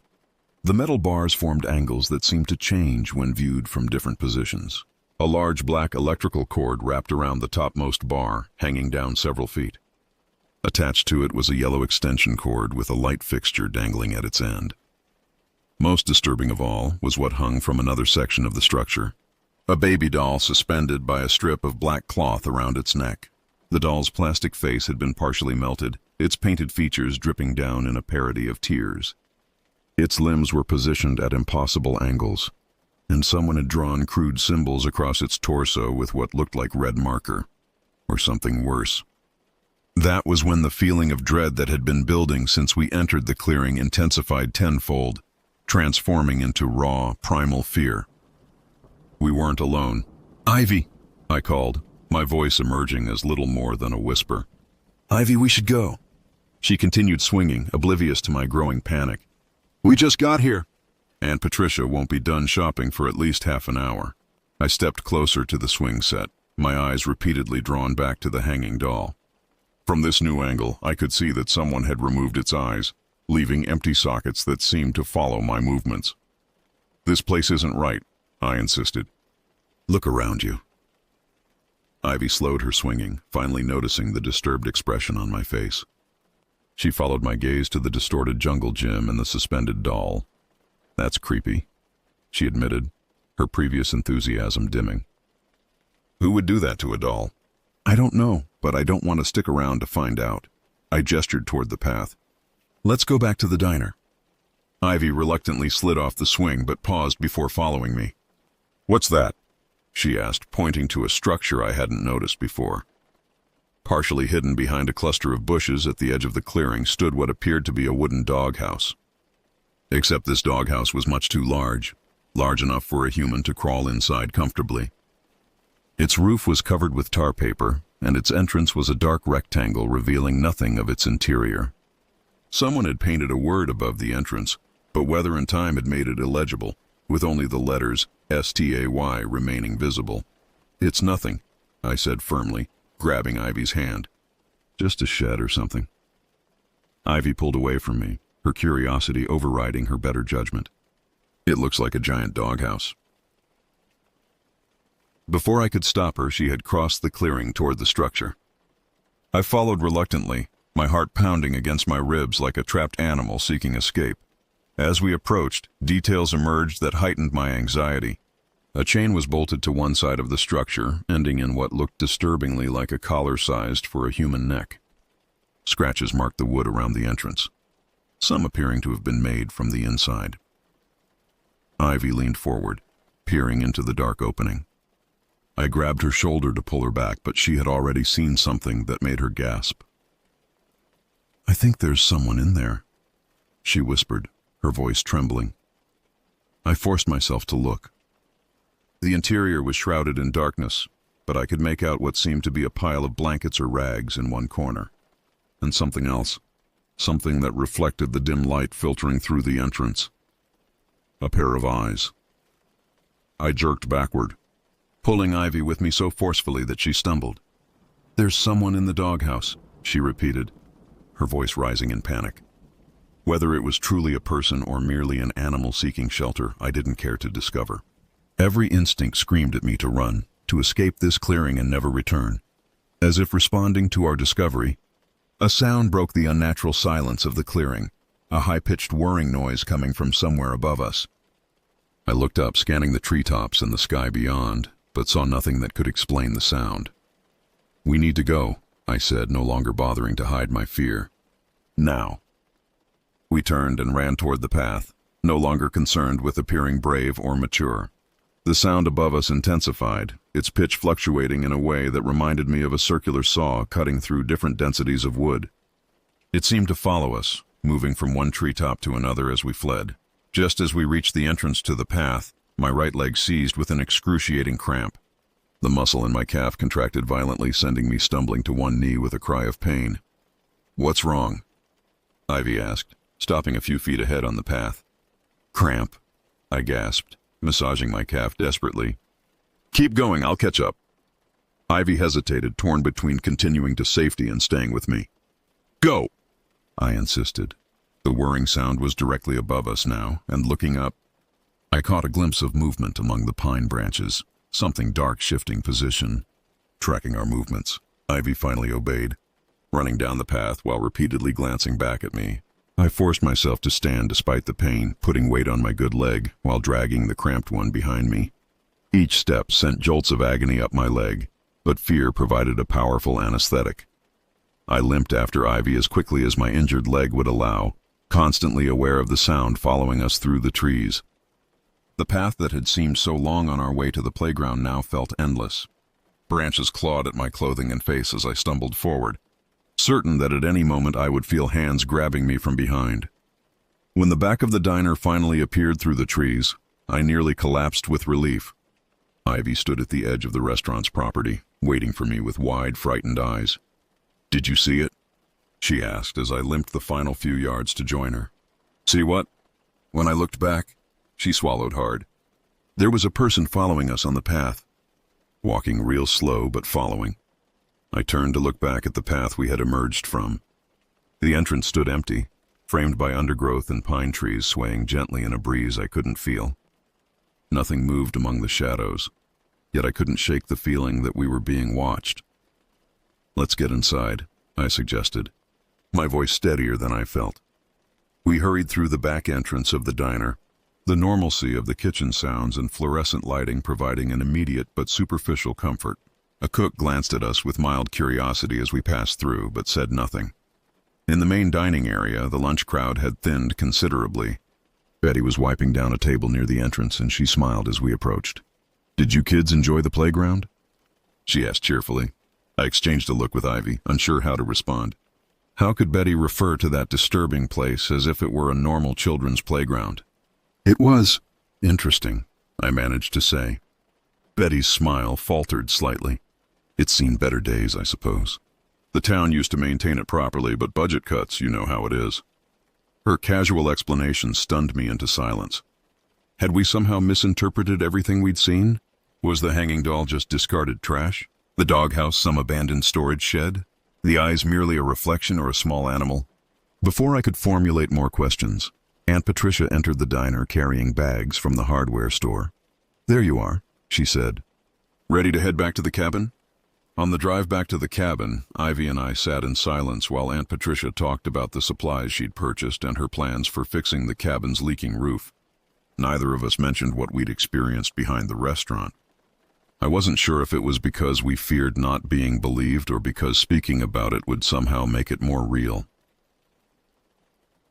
My leg continued to throb, the muscle still tight from the cramp.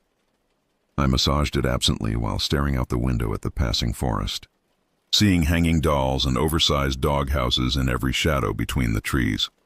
When we arrived at the cabin, Aunt Patricia instructed us to wash up before dinner. In the bathroom, I splashed cold water on my face and stared at my reflection in the spotted mirror. My complexion appeared paler than usual, with dark circles forming beneath my eyes despite having slept well the previous night. During dinner, Ivy pushed her food around her plate without eating much, uncharacteristically quiet. Aunt Patricia noticed, pressing the back of her hand to Ivy's forehead to check for fever. "Are you feeling all right?" she asked. Ivy nodded unconvincingly. "Just tired from playing." "You didn't overexert yourself at that playground, did you?" Aunt Patricia frowned. "Betty mentioned it was old.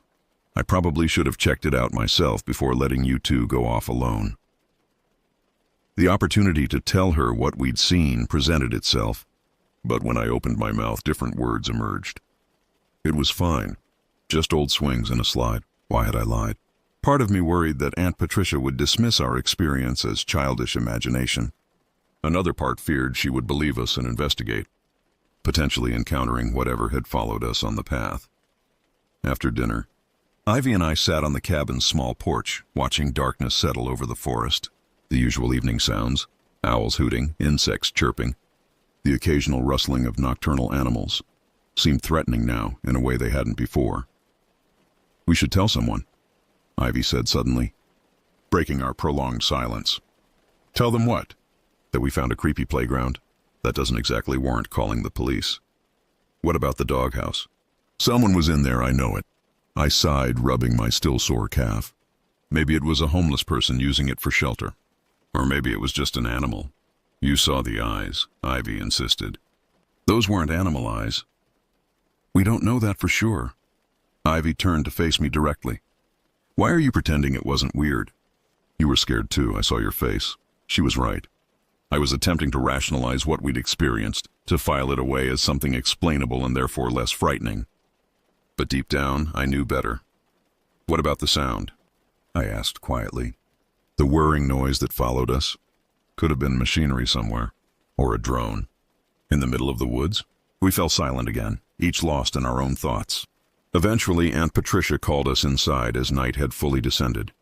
She had prepared the couch for me to sleep on while Ivy would take the small guest bedroom. Sleep did not come easily that night. Every creak of the cabin's wooden structure, every whisper of wind through the pine needles outside, jolted me back to alertness. When I finally did drift off, my dreams were filled with distorted playground equipment and dark openings where eyes gleamed from shadows. I'm 17 now, and I haven't returned to that town or my uncle's cabin since that spring break. My parents divorced the following year, and summer vacations have been spent shuttling between their separate homes in the city. Ivy and I don't talk about what happened, though occasionally I catch her watching me with a questioning look during family gatherings, as if wondering if I still remember. I remember. Every detail remains preserved in my memory with disturbing clarity. Last month, curiosity and the passage of time emboldened me to search online for information about the town, and specifically the Riverbank Diner. What I found disturbed me more than I anticipated. The diner had closed permanently 6 months after our visit. Local news articles cited health code violations without specifying details. More disturbing were the comment sections beneath these articles, where locals hinted at darker reasons for the closure. One commenter wrote, "That place was always wrong." "Remember the Hanson boy in '98? Another replied, "They never should have built on that land. Some places aren't meant for people." The most unsettling discovery came from a blog dedicated to local history. A post from 2015 included a black and white photograph from the 1940s, showing the clearing where we had found the playground. No playground equipment existed then, but in its place stood a large house. The caption read, "Woodman Estate before the fire of 1952. 7 children perished when the orphanage burned." Local rumors claimed the director had been performing experiments on his charges. I've tried contacting the blog's author for more information, but my emails have gone unanswered. Public records from that era are sparse, and what little I've found makes no mention of experiments or unusual circumstances surrounding the fire. Sometimes I wonder if Ivy saw the same things I did that day.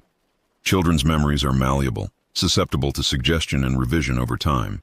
Perhaps what I recall as terrifying was merely an abandoned playground with ordinary debris that my 14-year-old mind transformed into something sinister. Yet this rationalization fails to explain certain details. The whirring sound that followed us, the eyes in the doghouse, the feeling of being watched.